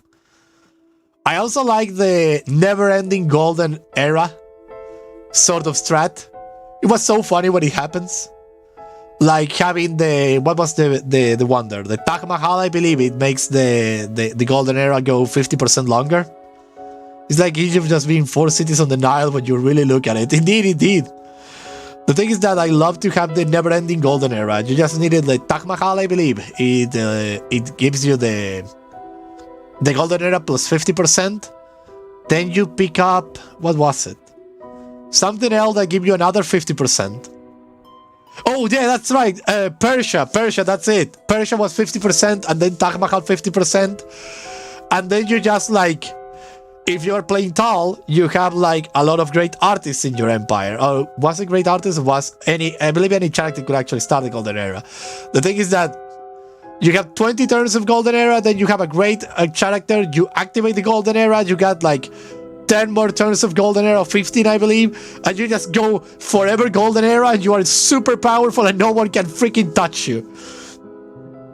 The best part of playing Tal, I remember, is that everyone will actually look at you with good eyes. Everybody will love you. So when you're playing Tal and you are the superpower of this, like of your continent or your island or whatever, and you're the superpower, and you have like, especially if you have boats, don't use land trade, use sea trade. That gives you a lot more bonus of resources. The thing is that you have all the world like with you in everything.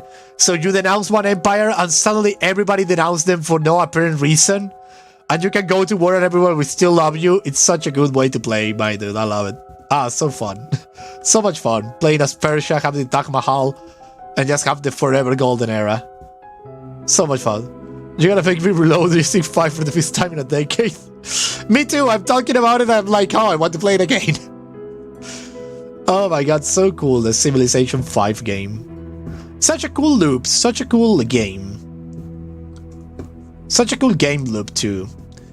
even if humankind has actually surpassed it, I think humankind has actually surpassed a lot of games. Even though a lot of people don't look at it that way because they were expecting for the civilization killer.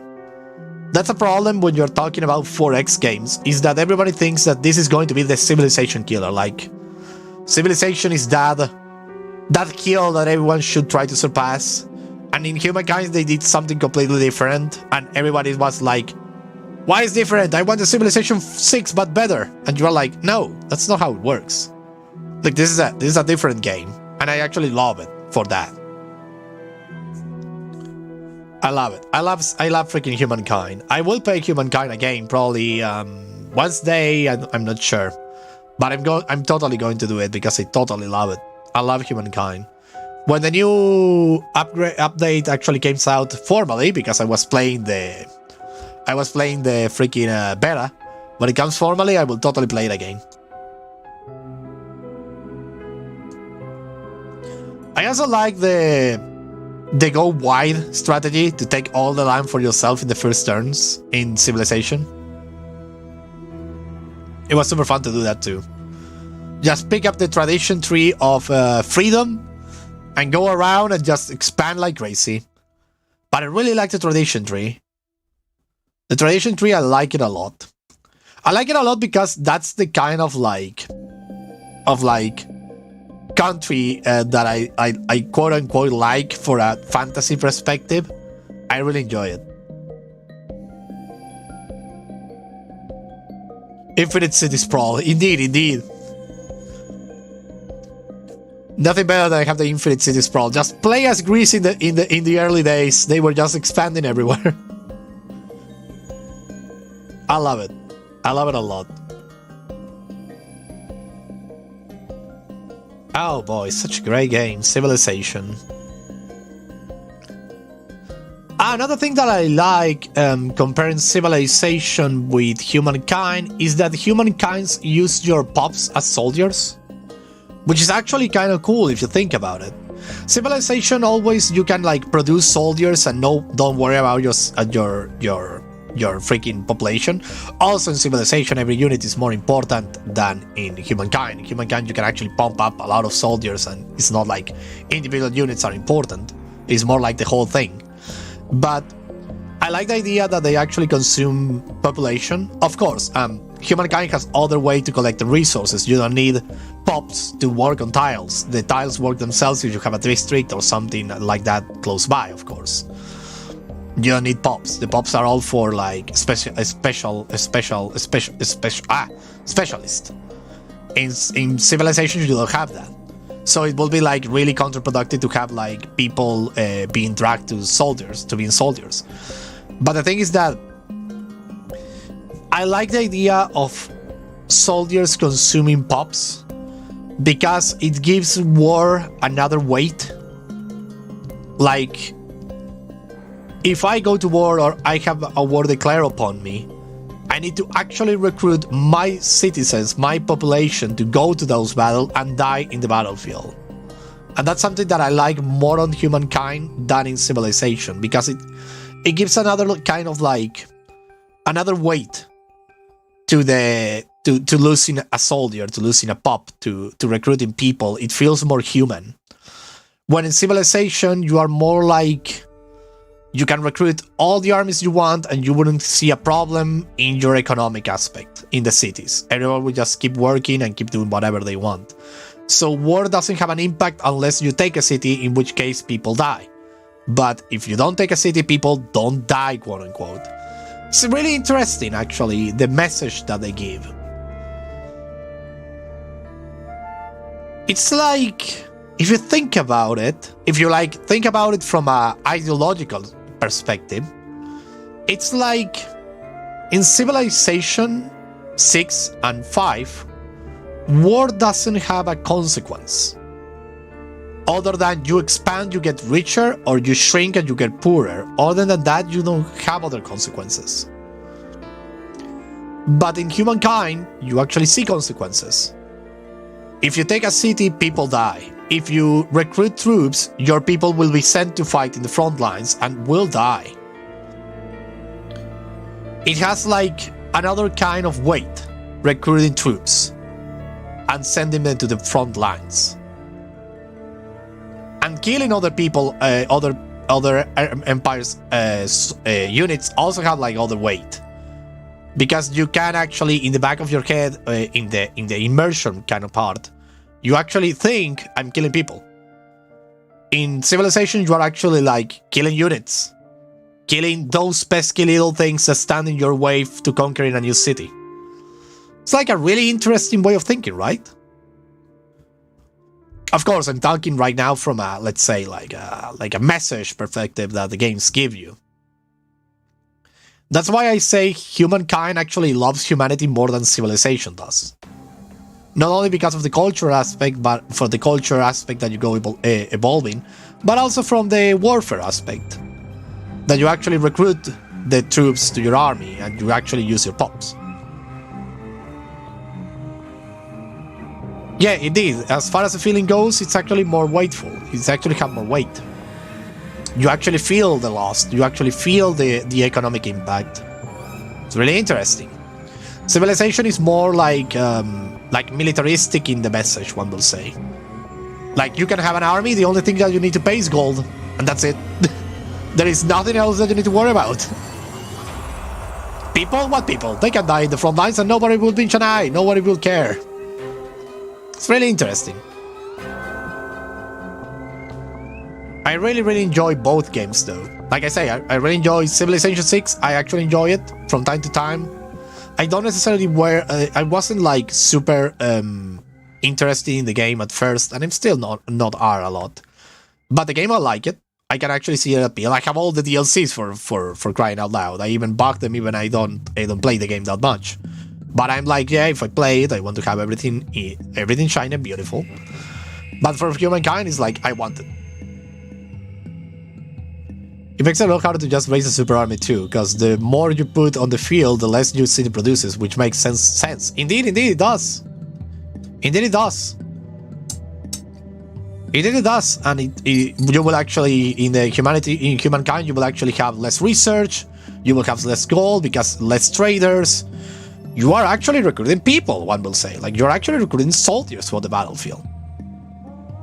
And that actually has a consequence. Even if you don't have a, let's say, like a warring state that needs to go to war constantly, you are still recruiting soldiers to maintain the peace. That means that you need people from your cities to go on the front lines.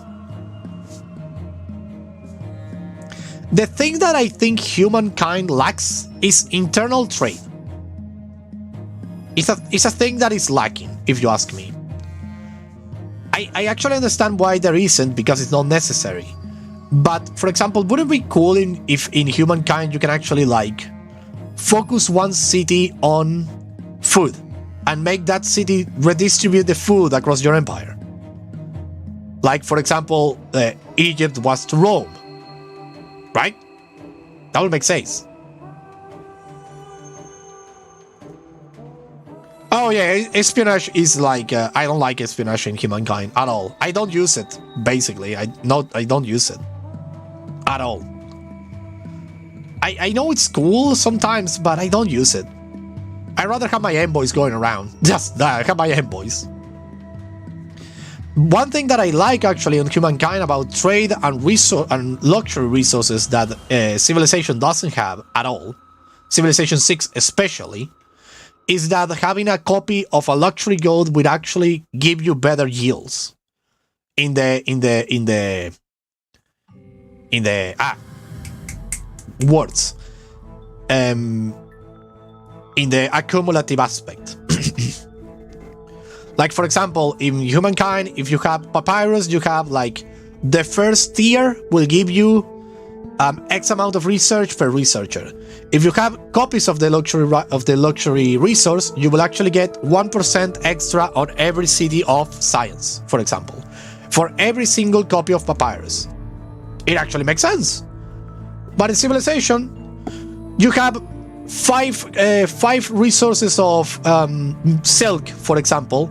Well, too bad. In Civilization 6, it only works for 4 cities, and that's it. Don't matter how many copies you have, only 4 cities will benefit from it. and the benefit is just freaking happiness, and that's all. It doesn't have any other like effect.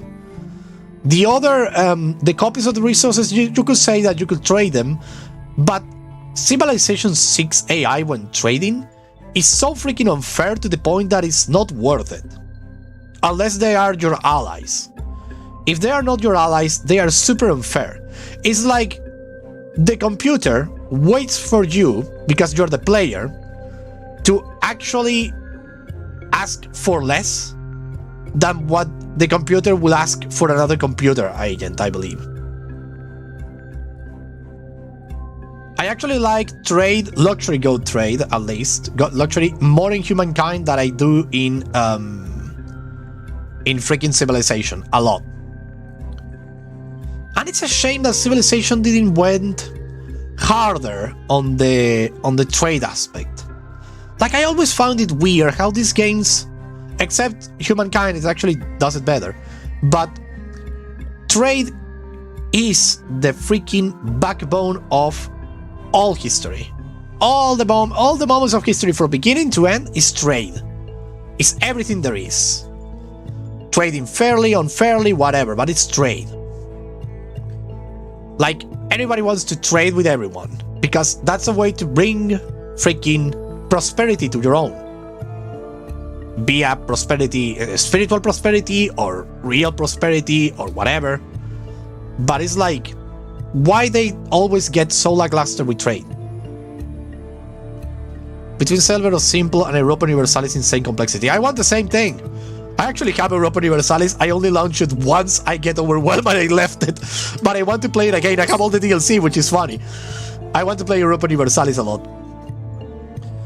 The thing is that, exactly, like, I want freaking trade in my games of strategy. I want trade, like real trade. I want trade in food. I want trade in production. I want trade in luxury. I want trade in strategic resources. I want trade in everything. I want to have that everything. I did the same thing with a bundle of Rune 4. Indeed. I did the same thing. The other game that I like a lot, is Crusader Kings. It doesn't have trade yet, that's sure, but it's the medieval period. Trade was almost dead. Almost. There were trade, but it was almost dead. It was mostly dead. But Crusader Kings 3, I love it. It doesn't portray, actually, because I study medieval history and I read about medieval history a lot. It doesn't portray a real life in medieval period. Like, it doesn't portray the real life of a noble or a real life of a peasant. But it does a really good work in the fantasy of it. Like, a really good work on it.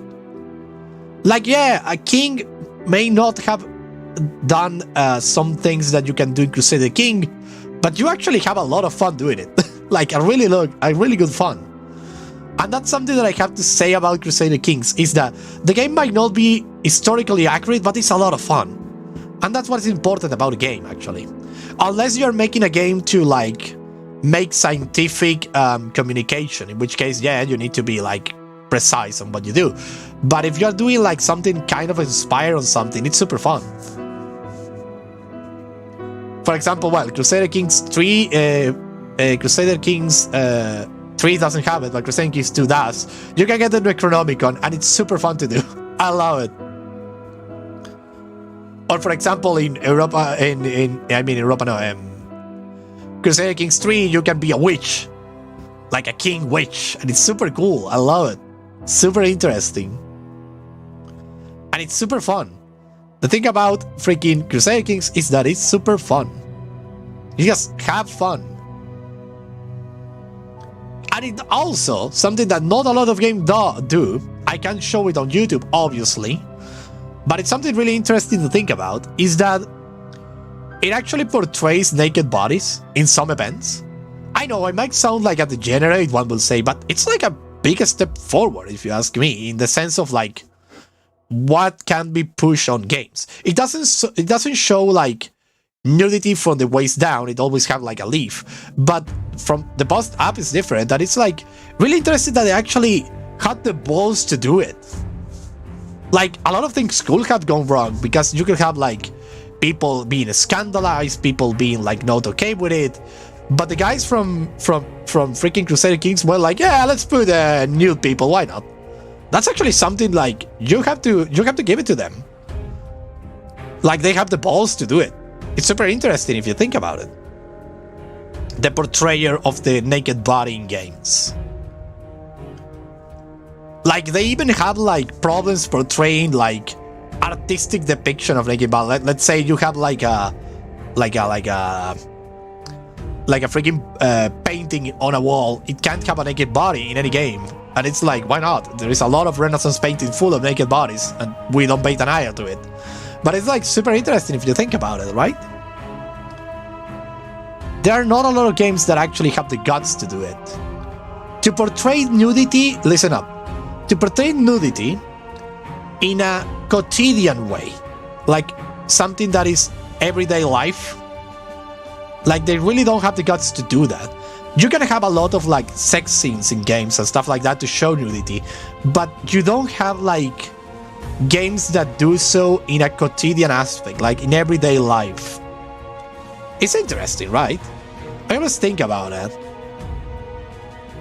Like it's really interesting how art is like moving forward from the Puritan kind of like a worldview that has been like hammering us a lot. Because we are actually currently in our current era, as far as I know, we are kind of like seeing a surge in Puritanism. Like, don't show the naked body, don't do anything like this. Oh my god, what? This is scandalous, you need to go to jail, more or less. And it's like, dude, relax. Dude, relax. It's really interesting. Really, really interesting. I like having these like academic conversations with all of you. It's super fun. And it makes like a lot of good like points actually. And I love to hear the comeback from all of you. Super interesting. It's really, really interesting indeed.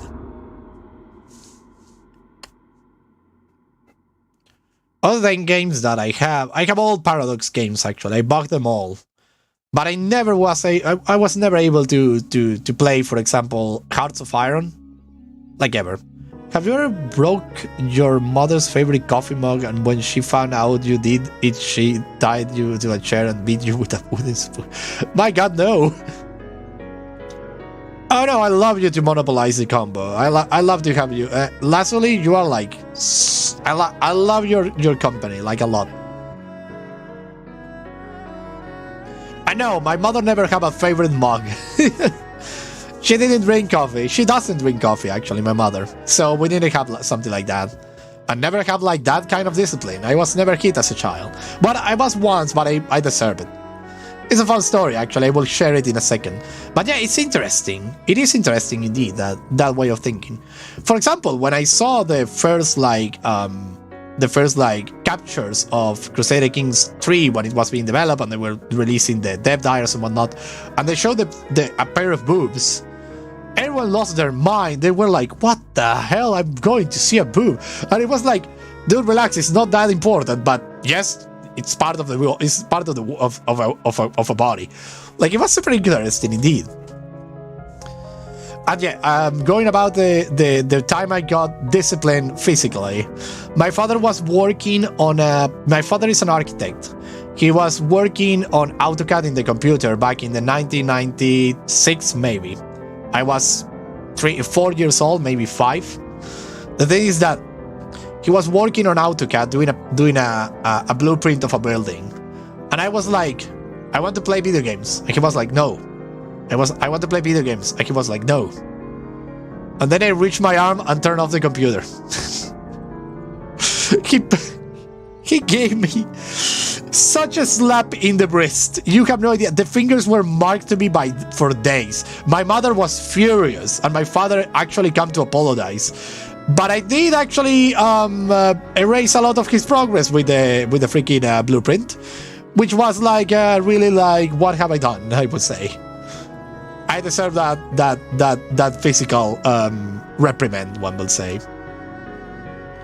Because what was I thinking about turning off the computer? Well, I wasn't able to like understand what was I doing. I was only 5-year-old, 4-year-olds. I couldn't understand the meaning of work, one would say. But I had my big share of like punch, like physical thing. It was super interesting. The fact that Crusader Kings had the guts to do that. And now Crusader Kings have I have bought the new bundle, the second season bundle, and so far so good. I like it a lot. The idea of I was actually like because I don't know if you knew this, Leslie, or anyone watching, by the way, but Crusader Kings did a poll about which DLC they should create next. There was one with love on the center, about lovers and married life. There was one about children and wards. And there was another one about vagabonds and adventures. The thing is that I was set dead on having the romance ones, because I love romance. I love romance in my games. I love to fall in love with characters. I love all of that. I just love to fall in love with characters. I love narrative games. I love visual novels. I love dating scenes. I love all of that. So I voted for that one. But the problem is that one came second place. The first one was Wards and Wardens. The thing about Wards and Wardens is that everyone voted for that game, for that DLC, not because they were interested in the childhood of the people, but because they were interested in a regency system. They wanted to have a regency system. The thing was that one of the developers said this, one of the developers that actually voted for the love one, the one of the romance. He says that he was working in the regency system. It was going to be part of the free update, not part of the Ward and Wardens. And he was biting his nails so hard, saying, God damn it, everybody's voting for Wards and Wardens because they believe there is going to come the regency system with it. And I was like, no, why it has to lose? I love the new freaking Wards and Wardens thing. I like it. I like the idea of having your children and whatever, and like seeing them grow. But for real, I wanted the love one. I wanted the lust and love. That would have been my favorite. Because like I say, I love romance in my games. I am one who loves falling in love with characters. But for either gender, I have no problem with that. I love to fall in love, just fall in love. Something funny happened. Lastly, because you're new to the channel, I don't think you have seen the game I Was a Teenage Exocolonist. It allows you to play as a teenage exocolonist, which is super cool. It's nice to feel like a teenager again. The thing is that I fell in love with a lot of characters, and I was like, I want you to be my girlfriend. I wanted to be my girlfriend. And all of them ended up having other boyfriends, and I was like, fuck. God damn it. You should see me just like having these horrible moments when everything falls apart, and I'm like, God damn it. You play I Was a Teenage Exocolonist? It's such a great game. I'm actually playing it 2 times a week because I want to keep going. It's such a great game. And I was going for Tammy or Anemone, and Tammy got with Cal, which I didn't have a problem with because I was out there making myself a hero and fighting monsters. And I was like, they ended up together. I was like, God damn it. I was so invested in like going to the romance route with Tammy, but she went with Cal, and I couldn't be happy for them both. I couldn't be happier. Like, I'm happy with them both. And then there's a lot, but it's worth playing more than one go through. Yeah, I know that there is. I'm going to actually play 2 times actually, because I want to get nobody dies. I want to get actually an ending when nobody dies. I'm going to do my best to get nobody dies. The thing is that Tammy went with Cal, and I was like, okay, whatever. They were meant to be for each other, and they are super cute together. They can go. And Cal is my friend, so I actually like respect this couple. And then I went with Anemone, and she ended up going with this militaristic asshole from the Yellow House, and I hate him. I hate his guts. I want to kill that bastard, like so freaking much. I want to kill that military guy, like you have no idea. That military teenager that believes he's better than the rest. I just want to kill him. And Anemone go and fall for him, and I'm like, You know what? You know what? Fuck it. I'm going to be single for the rest of my life, and I'm going to be good. Let's get the fuck out of here. Like, and this guy, you know, he's the worst indeed.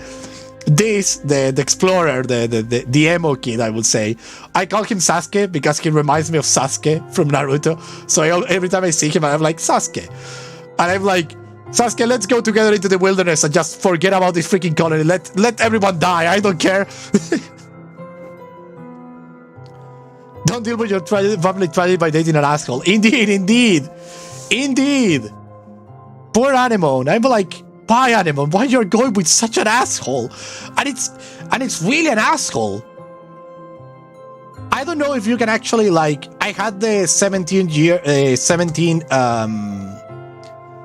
years party already when you are like all dancing, and she ended up going with this asshole, making out with the asshole, which actually like infuriating me. And I'm like, I don't know if I can get her back or that boat has sailed already. But I'm going to do everything in my power in the second round to actually help Anemone and actually like make friends with Anemone and actually fall in love with her and she fall in love with me. That's my objective. I think I picked Nem as my nickname for her. Oh, I did exactly the same, Nem! I did exactly the same one. You can break her and him up, but it's complicated. I feel obligated to do it. Okay, so you can do it? I will do it then. I will freaking do it no matter what. I will freaking do it. I will try to do that in my game. If I can actually break them, I will do it even if it's complicated. Because really, Anemone deserves better than an asshole like that one. Like really, I can't believe that when I saw that character, and it's interesting because there is Nomi and Rex, the two other kids from the Yellow Pulse, that are actually super cool and super like friendly. And then there is this freaking asshole. What is the name? Beck? Bell? I don't know. But such a freaking asshole. I want to kill him. I want to have an event when I have to kill him or leave him to die. I will totally do it. I hate that military asshole. Oh, I can't wait to keep playing Exocolonist. You have no idea how much fun I'm having with that one. Like, a lot of fun. And Anemone deserves better. God damn it. I'm not going to let her ruin her life because her family was broken apart. I don't want you to tell me, but I'm going to try. I want to go, actually, because I killed the Faceless in the last attack we had in the... what was the name of the first one? Because you have the Yellow Pulse and the... What was the name of the first ship? God damn it, your ship. What was the name of the ship? Because the Yellow Pulse is the one that comes from Earth, and your ones is the... The name is actually fleeing from my mind.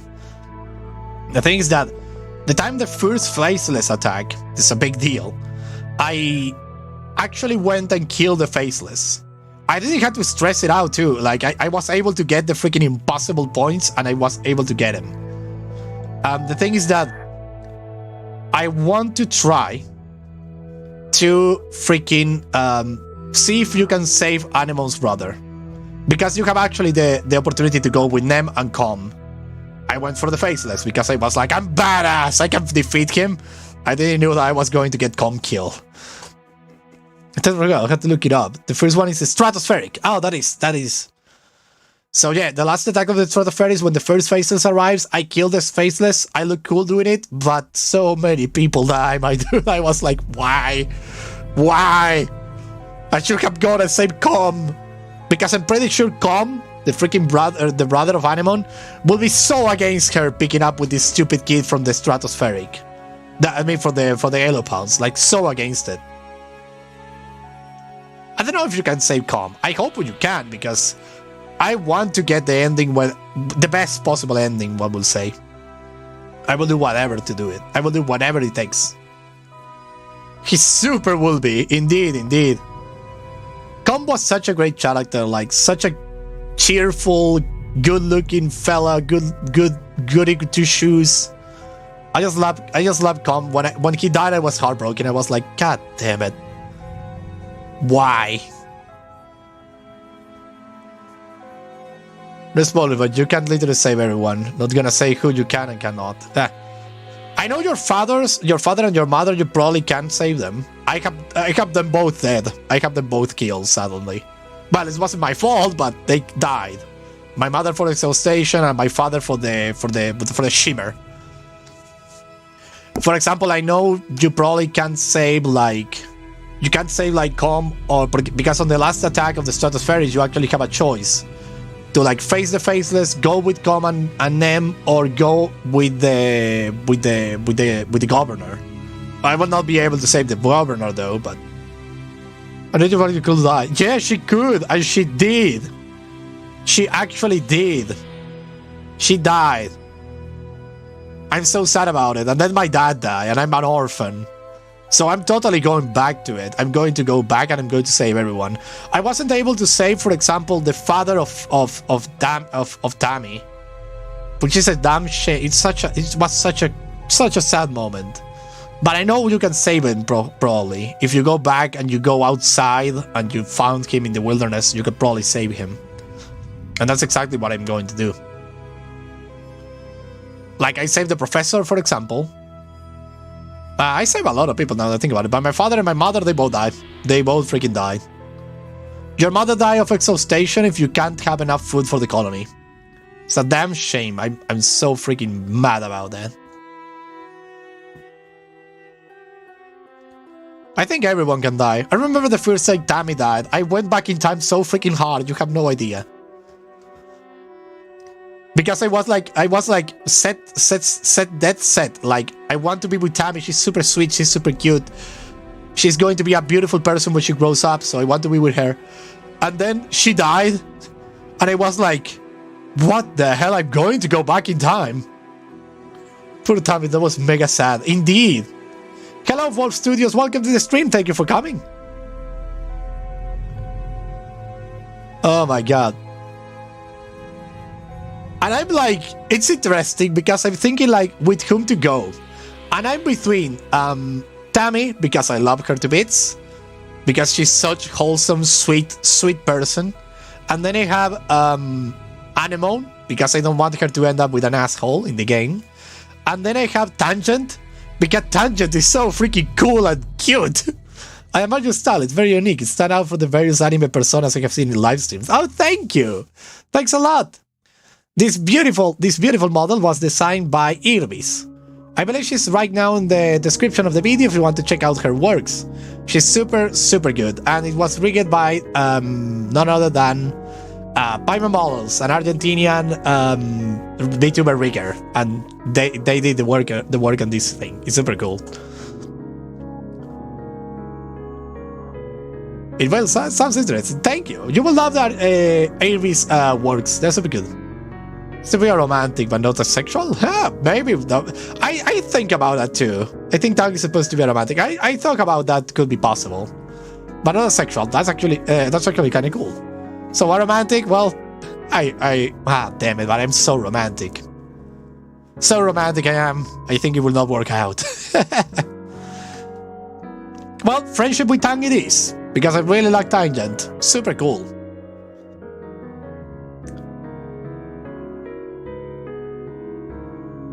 Oh my god, I'm super glad to found another person who has actually played I Was a Teenage Exocolonist. Such a good game. I'm really glad I'm able to talk about it like this. Like sharing experiences and whatever, it's super fun. I want to find out actually who is the mysterious person that have been saving my ass all the time I have been out in the wilderness.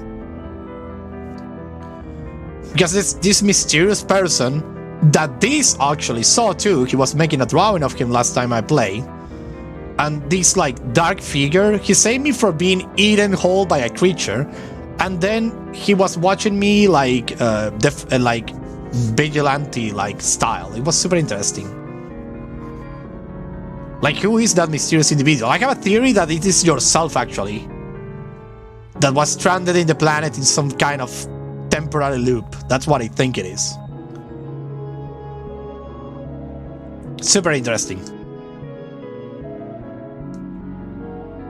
Is a mysterious figure romanceable? That's a good question, actually. How did you get to make it romance with the mysterious figure, I wonder? The true question. Oh boy. Oh boy. Oh my god, what a great game. I was a teenage exocolonist. I also played. It has like less endings, I believe them. What do you do on your channel, sir? I do indie games mostly. I play indie games, streaming mostly every single day of the week if I can, except for Saturdays. Give me a where's Saturday? Let me see the name of the day because I have a problem with days. Sunday, except on Sunday, I do streams every single day. Today is the day about speaking about anything. An illustrator? No. I have zero idea how to illustrate anything. I'm actually a writer. I'm actually a writer and a student of history in the university. I actually used to do, and I might do again, live streamings where I write a short story. They were super cool to do. Like, I really enjoy them. I really enjoy them. So I'm actually a writer, and I actually like to share how to create a good tale. A writer, interesting, thank you. And then I'm like a really fan of indie games. Like, I play a lot of indie games. If you go to my channel, you will not find a lot of videos on the video tab going to live streams, previous live streams. And then you will find everything I play. I can play Fate the Unholy Trinity. I can play Stray Gods. I don't know, lastly, if you can play Stray Gods. It's such a great game. I totally recommend it. And everybody watching too, totally recommend Stray Gods, the musical. I'm not here. I see, say, wait. You're not here? You're here. I'll play Stray Gods. That was the last game I played. I'm actually hearing the soundtrack every time I go to university because it's so good. After that, I play strategy games too. You will check it out. Look it up, lastly. You will love that game. Stray Gods, the musical. I will say just off the bat, buy it and play it. It's so freaking good. Where are you from? Argentina. From the south of the world. And a pariah, if you ask me. Like, my country is not in well terms with almost anyone. Because we are really doing things poorly. But yeah, I'm from Argentina. So my native tongue is actually Spanish. Así que hablo así de vez en cuando.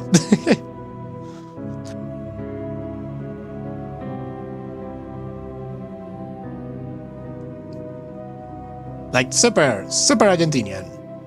You should have seen my early days of streaming. I had such a... Spanish. What is Spanish? Let me look it up though. Spanish. Oh, you wanted to say Spanish and the autocorrect don't say anything, right? Say all the things, right? Is that the thing? I read Spanish and I was like, what? Sorry for the thing. I have I think it's Spanish. Indeed. The thing is that because I have people from because of the time I do live stream. For example, Bones, one of my Bones and a lot of people actually who watch my streams are actually from Indonesia, from the Philippines, because the time I stream it actually goes well with their time of day. So it's like super interesting that my time of day when I stream is actually because it's the only moment when the house is on silence, so I can actually like stream and not have other voices in the background. Yeah, I can speak in Spanish too. From where are you from too then? Wolf Studios. If you want to say, if you don't want to say, it's okay. Like, where are you from? If you want to share it. For example, Lazuli also speaks Spanish. Ah, super cool. What I was talking about. Oh yes, I play Stray Gods. That I have play strategy games too, like Humankind, Stellaris, Crusader Thinkings, Nicaragua. Oh, interesting. Super interesting. Super interesting. That's super mega interesting. Someone from Nicaragua. Super great. From Central America. Interesting, I love it.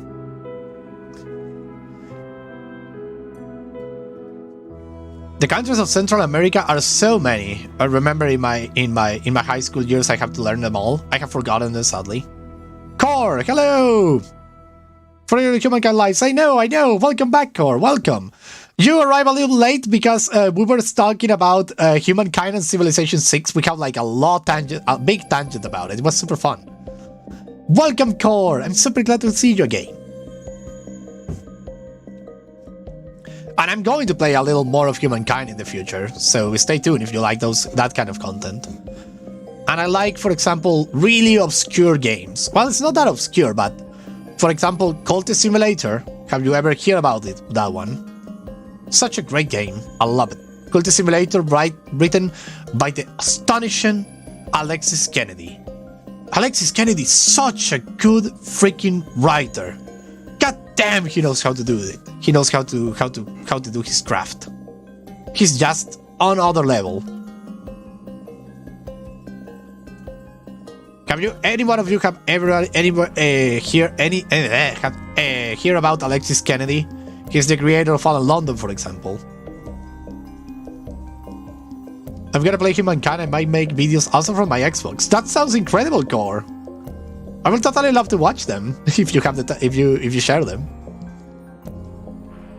I have little to no time though. I have to say, like, if there are videos of like 2 hours, I might not be able to look them all from beginning to end because I have really little time on the day on the days. Like, my days are basically do a stream in the morning, go to university, study on the way to the university, and study here.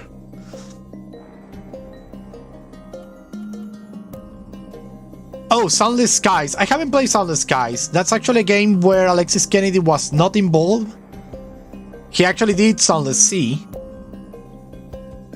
My birthday in 30 days. Oh, amazing! That's amazing, Core. I hope you have a happy birthday if we don't see each other again, but I think we will see each other again, so yeah. I was swamped with studies when it came out, so I just couldn't give it the time. Indeed, and all the games for the studio are very slow burn. They are really slow burn indeed. And then you have Cultist Simulator, another slow burn, but so good. And now they have another one, a new one, that is Hush Hush House. Wait, that is the name? Hush Hush House? Or that is the name of the place in the game? Hush Hush House. No, it's not Hush Hush House. It's Hush House, it is though. The name is... damn it. Why can't I remember it? I played it here in the channel. Book of Hours, there we go. Hush House is the name of the library you actually manage. Like, you actually, like, administrate.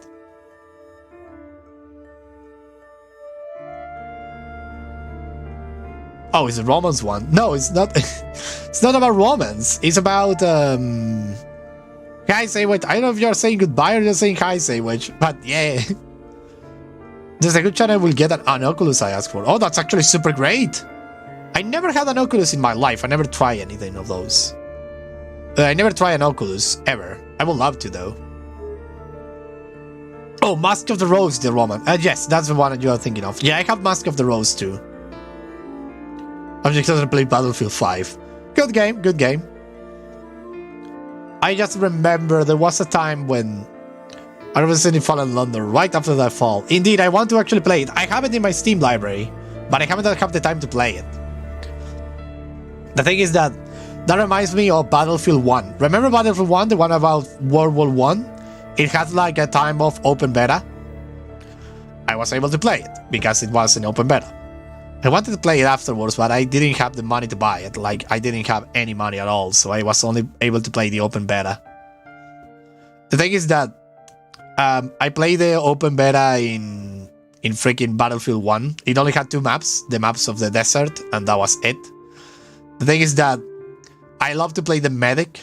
I just, in those kind of games, I love to play support. Because I love to revive friends, I love to, like, give back health packs and everything. I don't care about killing a lot. But limited on my Xbox, so they do have the free games on the Xbox. That's so great. Game Pass is such a great thing. I don't have one, though. I don't have a Game Pass, like, at all. The thing is that I was playing as the Doctor.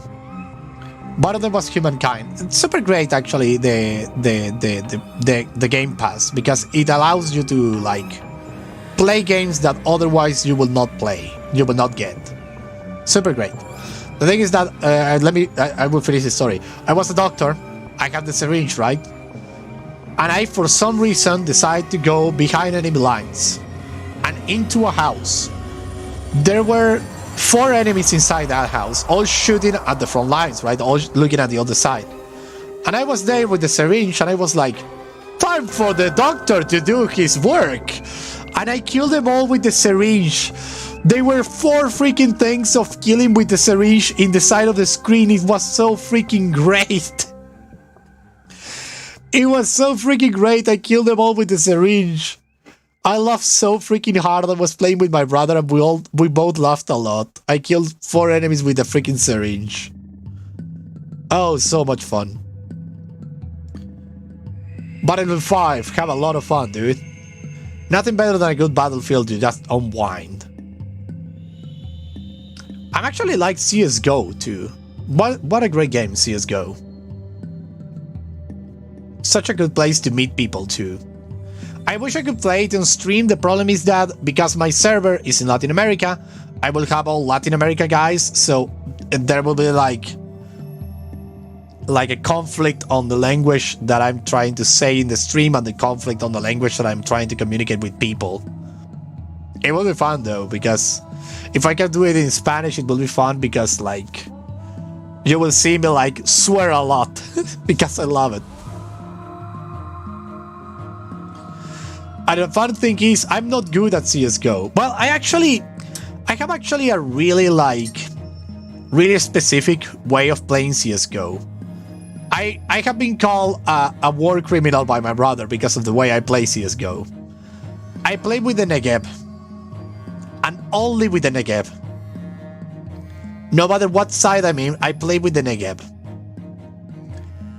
And I get so many fucking kills that all my teammates usually ask and say to me, it's criminal how many kills you got with that weapon. And I'm like, yeah, I'm pretty good at it, right?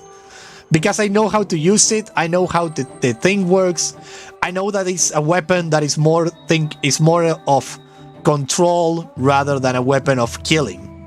The idea of the Negev is actually to like focus fire on one point, let's say a door, and keep shooting at it until you run out of bullets. That's actually the use of that weapon. Just shooting until you run out of bullets. It's both for control, so your friends can get in position to like when the enemy come into from that gate, or to like give your teammates time to like get from A to B. For example, if you are guarding B with the Negev and you find the enemy that is coming towards you, and because the enemies always come like all together, you can like focus fire on one point, get all the enemies pinned down for like 5 or 6 seconds, I believe. It's enough time for your friends to actually reunite with you and reinforce the point that they're attacking. That's the strategy with the Negev. It's not necessary to kill, it's actually to control the battlefield. And the fun part is that I actually get a lot of kills. Because you're shooting with the Negev and everyone thinks that the weapon is completely like... They all think that the Negev is actually weak, but it's not. If you get caught in a Negev fire spree, you're actually screwed. So, for example, I have moments when I'm shooting on to one position only, and one of the other teams says like, I'm going to pick through and I'm going to shoot the guy shooting us, and they actually get caught in the fire of the Negev and die. Super interesting. Oh, you got Starfield. What about that game? Have you played it already? I haven't heard so many good things about it though. Like, yeah, it's a Bethesda game, we all know that it can buggy and whatever, but... For example, after Baldur's Gate, I think that really nothing can compare to a game that is full on release. Like, full on playable and all the things done in release. Baldur's Gate is just the before and after of gaming, I will say. And it's super incredible because... all the freaking other companies go out and say like, we can do that, we will not do that, and we will not do that. And they go like that, and it's like, what the frick? I wanted to have Baldur's Gate, the problem is that I don't have the SSD hard drive. I don't have the money for it. Took 25 years to develop it to make Starfield. Starfield calls Skyrim in space, and that's really unfair. It's Oblivion in space. Oh no. Oh no. Starfield is like... it's a game. that if I'm gonna be honest, when I saw Starfield, I would say it is listen me out. It is the Beyond Earth, what Beyond Earth was to Civilization 5. Starfield is that to Skyrim. That will be my take on it. It's not different, it's not innovative. It's just another game of the Bethesda pipeline. It's like I say, it's Oblivion in space, and that's it. Doesn't go further than that. Which is a shame. I was actually expecting Starfield to be Game of the Year, the best game ever. Like, that's what you wait when you see like a game of this caliber. And then it came out and I was like,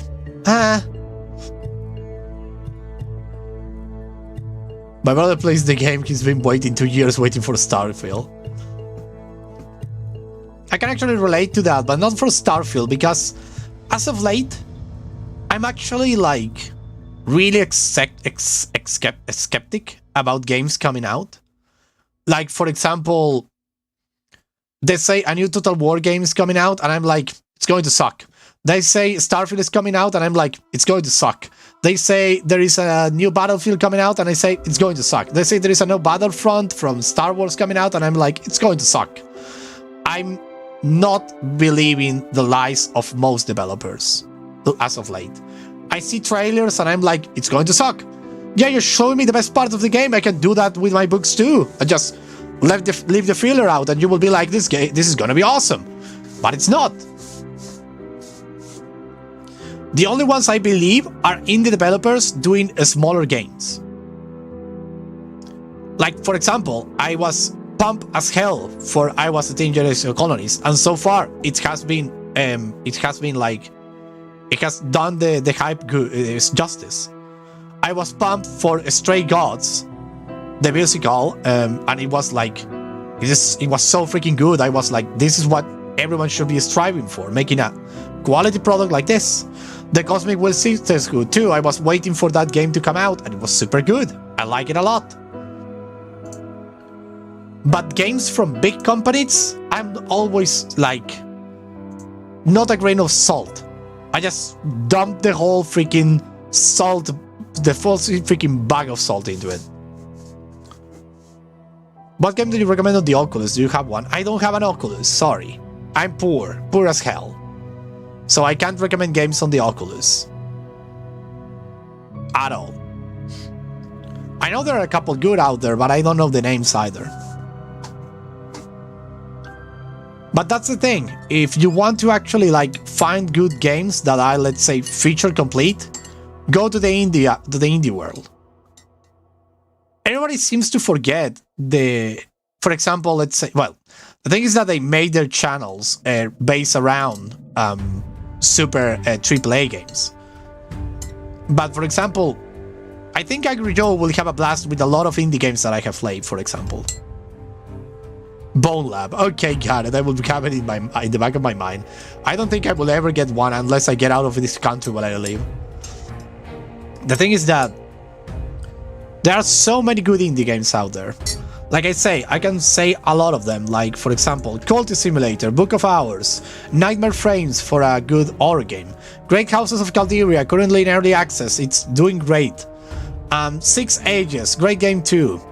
The Cosmic Will Sisterhood, great game. Stray Gods, super great game. I Was a Teenage Exocolonist, freaking revolutionary. Fate, the Holy Trinity, just incredible. Helltaker, have you played Helltaker? It's freaking incredible. Fostering Apocalypse, a small game, like really small, but so well done. Then you have Old World for a strategy. Old World, a great game of 4X strategy. Then you have, let me see, what else do I have over here?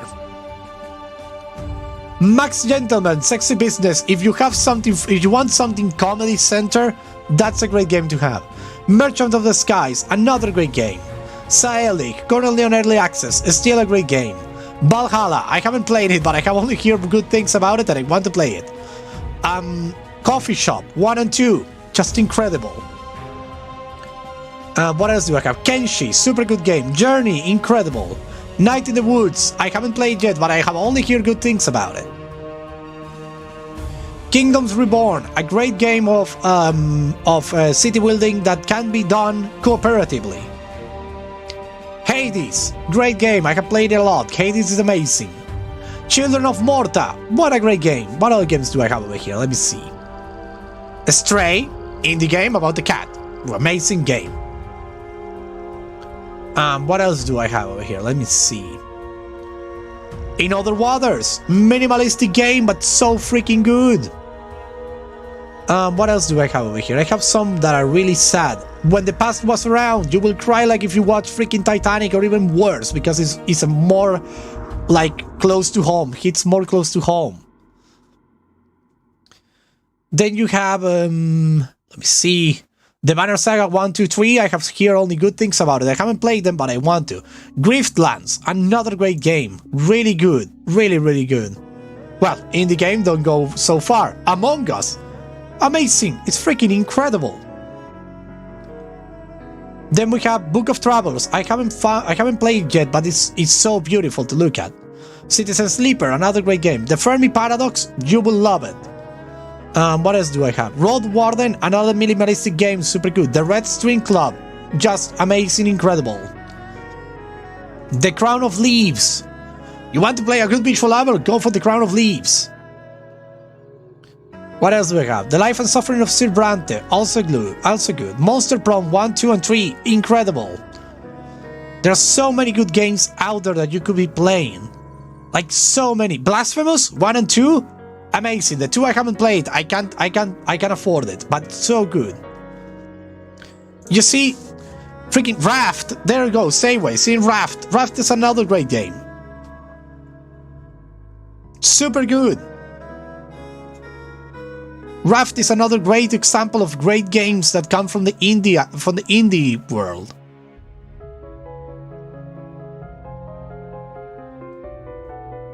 VR Chat is another game that I want to play. Because there is something called Big Screen, it gives you access to watch movies, but there is probably a time limit. I don't know. I don't have, like I say, I don't have an Oculus. But see, there are so many good games out there that you probably never heard about, because they are all indie experiences. But if you go around, you will love it. Curse of the Golden Idol. I will look it up right freaking now. Let me see if I don't have it in my Steam account. I have never heard of it, but let me see if I have seen it. What the frick have I done? Okay, let me just go. Curse of the Golden Idol. Oh no, I haven't. Oh, but it looks so freaking good. It looks so freaking good. The Case of the Golden Idol. Let's see. Oh, it hurts my wallet though. But I will add it to my wish list to have it if when I can. Oh, looks so freaking good. Look at this shit. Oh my god. Such a horrible characters. I love it. Oh, it looks so freaking good. Oh no. I love it. Oh yeah, this actually made me remember Card Shark. Card Shark is super good.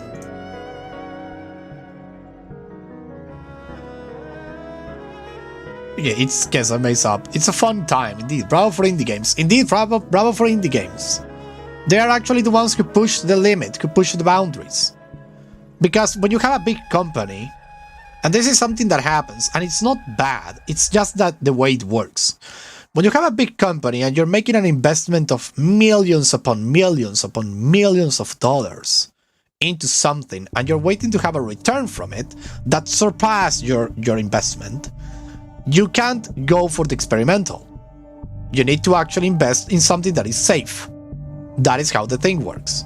That's why you have your Starfield that is actually Oblivion in space. That's how you have your, let's say, Total War games that went for Warhammer. And all of that, that's actually how it works, and it doesn't do well. Because art, they don't look for art innovation, they look for something that can sell. Let the innovation be taken by people who cannot lose so much if they miss the mark. Money and art, bad combo. Indeed.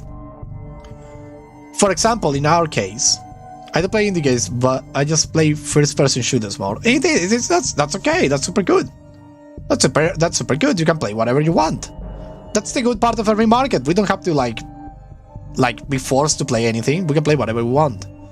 Money and art is not a bad combo actually, because you can have, for example, that's a big thing. The good combo. More of that. For example, Kickstarter.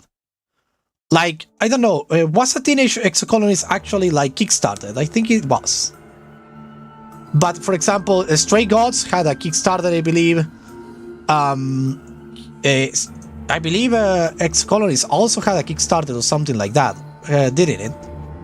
I believe it did. There are a lot of good games out there that are actually Kickstarted. The people giving money to the artist, and that's great.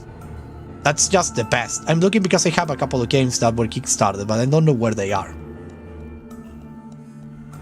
Like, I have a lot of games, a lot of indie games. But the thing is that there are a lot of games that were Kickstarted, and thanks to that, we have the freaking things. I wonder if it is onboard on the coolest if I get it, or if my parents let me. I see. Onward. What is doing? Onward. Video game. Oh, I see. It's a military shooter. Got it. Investors are not giving a crap about real art. art is nonsense. Indeed it is. But there is actually an ethical use of AI art. I have seen it happen in one game that it's called, listen up, this is actually a really good game, that it's called Artist Life Simulator. It's a game that simulates you living, it's a game of cards. It simulates you living in the late 19th century, early 20th century. And the thing is that you create art, right? In the game, you create art. It's Artist Life Simulator. What they did was feed an AI algorithm art pieces from that timeline, from that time frame, from the late 18th century to the beginnings of the 20th century. And they feed it that, and they created like amalgamations, new art, one will say. They say it even in the game. They say, hey, we use AI art, but it was curated by professional artists who were on trying to recreate the feeling of the time. And the game is freaking good. And it's like, it's an indie game though. Like, they didn't have the chance to make 100 different art pieces. But what I like about AI art is that actually could help out the art flourish. But at the same time, I know that AI art is dangerous because it can actually overflow the market and make like the art disappear. It's difficult to understand and to put in perspective. About the remake, that's super sweet, Core. That's super sweet. The Last of Us. But for example, look out the Artist Life Simulator. Look it out. And you will see an ethical way of using AI art. That is not nonsense, one would say.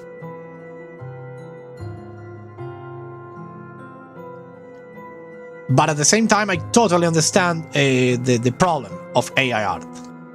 Totally understand it, because there are people who try to replace artists with AI art. That's the problem.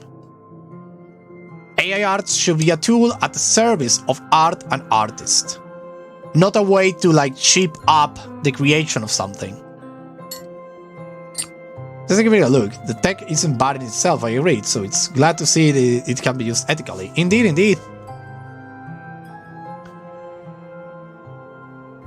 We can put technology back in the bottle, so to say. Yeah, we can do it. Beat Saber, I never heard about that game, Car. See, we can't put the technology back in the bottle. That's true. We need to learn to live with it and to adapt it and use it ethically. And that is one thing that usually you don't hear about a lot, is the fact that you can use the technology ethically to like further on humanity well-being, which is basically what technology is like improving humanity life in all senses. And for example, I have seen really beautiful AI art. The problem is when they are like posting it without saying that is AI art. Because if an artist that actually draws something needs to say that that thing they draw them themselves, why does someone who uses AI art doesn't have to say that and just post the art and say, look what I did? And it's not something that they did. They just put a couple of words and that was like amalgamated by a computer and just throw you out like this thing. It's a shame that it's not being used ethically so far. Same thing with NFTs and all of that. I think the technology of the blockchain could be used for something greater than just a speculative monetary gain, right? Like, it could be used for something useful. I don't know a lot about the blockchain thing, but I know it could be used for something better than just a speculative monetary gain. I don't know to what end it could be used, but it could be used. Super interesting, like, interesting way of thinking everything. Like, you need to know that everything is created for fostering, for increasing humanity's well-being. The thing is that we need to use that ethically. For example, nuclear fusion can be used both for atomic bombs or for the cleanest way of energy we know, nuclear power. And I'm all in to create multiple nuclear powers around the world. That or fill the Sahara with fill a part of the Sahara with solar panels. That would work too. The thing is that, you know, nuclear power is not look too positive because it has inherent risk. Well, joke's on you, every single energy source has risks of every kind. And actually, they are more efficient nuclear power plants, like in blueprints, that are not being produced because they are actually like so efficient that will actually run out of jobs. It's interesting. Super interesting. For example, hot take, I would say, I'm actually okay with what Japan did about throwing the, let's quote-unquote, radioactive water into the ocean. That is because the radiation in that water was actually turned down so much that it wouldn't hurt a fly, especially when thrown into the ocean. It will just dilute in everywhere. It will like go in the ocean. So what is going to do? Nothing. It's just a drop of like nothing really like radioactive into the water. I'm all on for nuclear power, if you ask me. Those things people don't quite get the scale of. Indeed, like the deep of the ocean too, it's freaking incredible. You can put the Mount Everest in there and it still goes deeper. It's just incredible. Yet, people believe in the ocean like it's some small backwater river when you throw a drop of something and everything gets contaminated. But it actually isn't. It's actually like super like big and deep. So much water. The thing about sustainability is that we need to realize as a species that we need to begin to shift all our economic system into a... I'm not a communist or anything, like I say, I'm a centrist. I'm more of a if it works, it works, that kind of person, right? Like if something works, it works. The thing is that we need to start shifting a little our economic way of thinking and just like, for example, start depending so much. I didn't say that we didn't need to depend on them because it's actually useful, but we don't need to depend so much on fossil fuels, for example. It's good. I know that. It's something good. It kick-started our freaking third or second industrial revolution. But the thing is that we need to stop thinking more of the planet as a whole. Like, hey, if we keep doing this, maybe we will not have a planet to live on 2-3 generations from now because we are actually doing a lot. So what about if we actually tone down a little and we start thinking like, hey, maybe if we can, like, for example, well, it's like, even if you are a capitalist, it's very arrogant to think there will be an evolution for the system we have. Everything changes and develops. Indeed. For example, I'm actually thinking about this.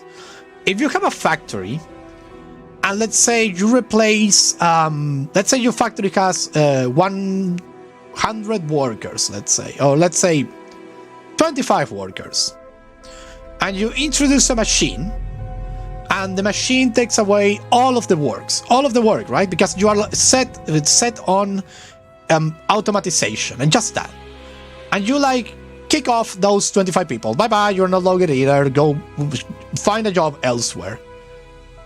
What happens if you, as the company, something that no other company has ever done, but why didn't they do it? It's because they think about money and only money. That's true.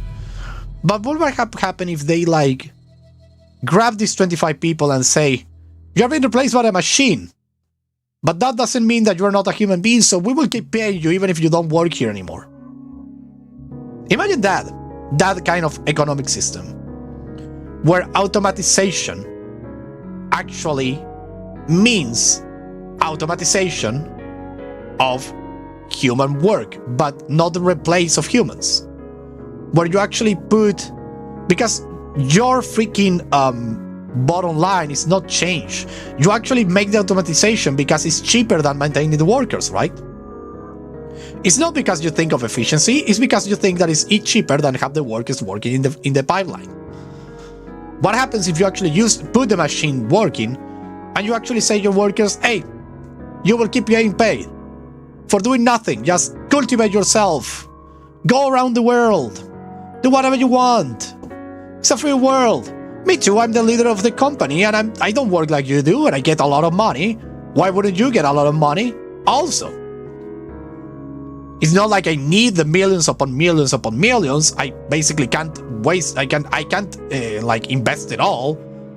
So what about if we like grab these people that are no longer working because I freaking put a machine in my factory and I just keep paying them like a pension. Like, you work for us so far, let me keep paying you. And then you could even have like, I don't know, hear this out. I'm doing this like a really thought exercise, one will say. You ever play sport on your PC? Go do it. It's a beautiful game. For example, what would happen if, for example, you have like factories privately owned, right? And they made like tests to figure out to have you like in a reserve, but they will keep paying you. That will be something interesting. Indeed, universal basic income does seem like something that will have to exist with more and more optimization. Indeed, because if we don't do it, we are going to create basically a dystopia where you have like, and not only a dystopia, but also it will hurt your bottom line. Because if you you make everything automatic, right? Everything. Like, let's say that humanity discover robots like android synths, super advanced, and they replace all the workers, just like that. They just replace all the workers. Who is going to buy the products you do? Like, for real. But you're gonna have like a cast of really aristocratic guys who are the only ones who get benefit by the factories, and the rest of the world just lives in poverty, not in poverty, even less than that. It's not going to happen. You will need basic income, universal basic income. It's something that humanity will have to like sit down and talk about, because they don't want to do it because they have, sadly, humanity is not, let's say, hedonist. It's not an hedonist society, sadly. We are mostly an stoic society, one that believes that in order to have things, you need to work for it. When in reality, we could as easily just provide. Like, just provide. If the world came together and just stop thinking for a moment in like nations and stuff like that, and they just go all like, listen, we are the same species. It's something that we're gonna need is an alien invasion, I say. But the thing is, if we all go like, we are the same species, we all want the same, we all want to live better. You want to live better, I want to live better, they want to live better, we all want to live better. Instead of having your people coming to my country, let's say, the peak of optimism, I'm afraid, but who knows? We can dream. Indeed, we can dream. And even if we dream about it, let's say, we keep on dreaming about this world where we say that it will be an universal income. We know that even if that is the case that will happen, we know that it will not happen in our lifetime. And I'm a little like cynic about it, because I'm thinking like, it's not going to happen in my lifetime, it's not my problem, which is actually true, right? Because it's not my lifetime. Things will happen and I will just like go like, I will die, and I don't think in reincarnation, so I don't think I will come back and I need to do something different. The thing is that I'm going to die, I'm not going to see it done, but I want to lay the foundations, at least academically, to think that it could be done. And then you have like, for example, we can say the same for the people who did the Catholic reform or the free thinkers. Back in the day when free thinking wasn't allowed.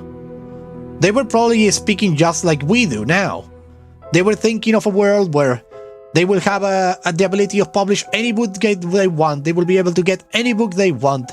They will be able to think freely and not be like fearing that the monarch is going to be mad and is going to have their head. They were thinking of that, and at the same time they were thinking, it's going to be impossible, it's never going to happen. Behold and behold, 400 years later it happened. And here we are. We can talk freely, we have a free market, we have all this. We can actually do a lot of things.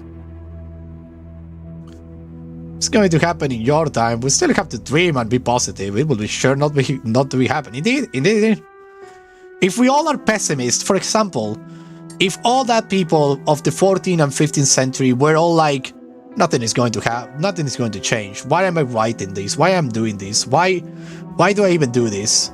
Like, if we didn't have Voltaire, for example, who actually had a really tough life trying to like push forward the idea of Illuminism and free thought. If we didn't have him, we wouldn't have the free thought that we have today. If we don't dream about it, it's not going to happen. Like, really. It's really important that we actually look forward and just like think positive. And not only think positive, also act positively, right? Like, be the change you want to be, they say. And it's actually kind of important. For example, I want to like think of myself as a good person, one would say. Like, I don't even step on an ant. I see an ant road and I just go around it. I go over it. I'm like super like inclined to think that every single living being has value to the whole. Except for, obviously there are exceptions. I'm not blissfully ignorant of the realities of the world. But I'm like, yeah, everything has a purpose.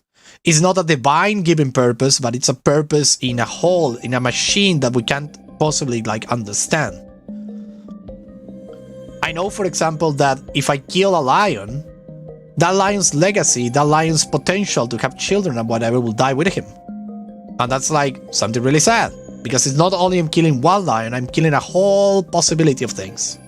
Maybe even a mutation that lion was going to pass to the next generation. A mutation that was going to make the lions thrive a little more. Or be more intelligent, I don't know. For humanity, for example, I know a thing. There are people who are redeemable, right? And that people should be, and there are people who should be locked in jail forever. That's true. Lock in jail, or if you are okay with the death penalty, go for the death penalty. Because there are people who are actually evil. They exist. You may have saved us from super lions. Indeed, I know that. But for example, I know that there are people who are redeemable. I actually study psychology too. Like I try to study psychology. I had a moment in my life where I read a lot of psychology, like a lot. The classics, the new, everything. And there are people who are actually irredeemable and don't want to be redeemable and just want to be evil for the sake of being evil because they see other people as just objects, not as living beings, just like objects. As things to play with, to use, to abuse, to do everything. So yeah, There are some people that are actually like can't be changed and need to go straight to a mental asylum, to a place where they can't hurt anybody. Yeah, they are a mini minority. They are actually a really small minority, luckily for all of us. Because we still, the psychologists also actually can't find the root of perverse people. Like the ones that are like serial killers, rapists and stuff like that. They can't find the source yet. It's not like they have like a bad childhood. There are people who have a perfect childhood and yet they torture animals for fun and they pass to torture people. And you are like, what the hell, right? Luckily, they are a minority. They were always a minority. I hope they keep being a minority. I hope they don't like, because we are like growing as a population, we will have more and more of them every time. Because it's like a statistics. It's like, of a set population, let's say, every 1,000 people, there is one really like perverse kind of human being that only wants to hurt other people. The problem is that, yeah, it's a small number, but as long as the people keeps pushing forward, they will start to like show up more. That's a problem. But let's hope they're a really small minority forever. Like forever and ever. Such a great conversation. Like so academic inclined conversation, the ones we're having, right? I love it. I love it a lot. I love these conversations. They're super cool. This is what you will find out in this channel. Lastly, I actually play games. I'm like super silly, super playful, super like super invested in the games and whatever. But then it comes Saturday when I speak about things, and we speak about anything. We speak about the games that we play. We speak about humanity needing to change, for example, global warming, whatever. It's on the table. We just talk about it. I have like these profound conversations about humanity's future and present. Gotta have a real balance of fun and seriousness. Indeed. Well. So cool. What time is it though? How much? Oh, 3 hours already, so I should be going though. I am hungry as a lion, one will say. So, ladies and gentlemen, Lasuri, Korn, Bone, Savage, Sayway, who else was the guy with the blog? Wolf Studios, who else was here? The Elite Kid, all of you. Who else was here? Let me see. Ace of Clubs, thank you. Who else was here? Soviet Wumble, thank you. So many people. Savage, I think I already say Savage. Bones, and I can't go any more up. But thank you all for being here. Climbus, hello, how you're back. I'm going to go now. I'm hungry as a lion. It's the end, indeed. Well, take care, everyone. Glad to be here. Glad to be your host. And I will see you all. My timing is so bad. Don't worry, Climbus. Thank you for coming still. So, I will see you all on Monday with the next stream of I Was a Teenage Exocolonist. So see you there. The stream will be up on YouTube. Well, the stream is the chat room, I will say, I think it's called, will be out on YouTube, so you will be able to see what time of day it's going to be, etc, etc. Bye bye. See you later. Thank you for coming, everyone. Bye bye bye bye bye bye bye bye bye bye bye bye bye bye bye.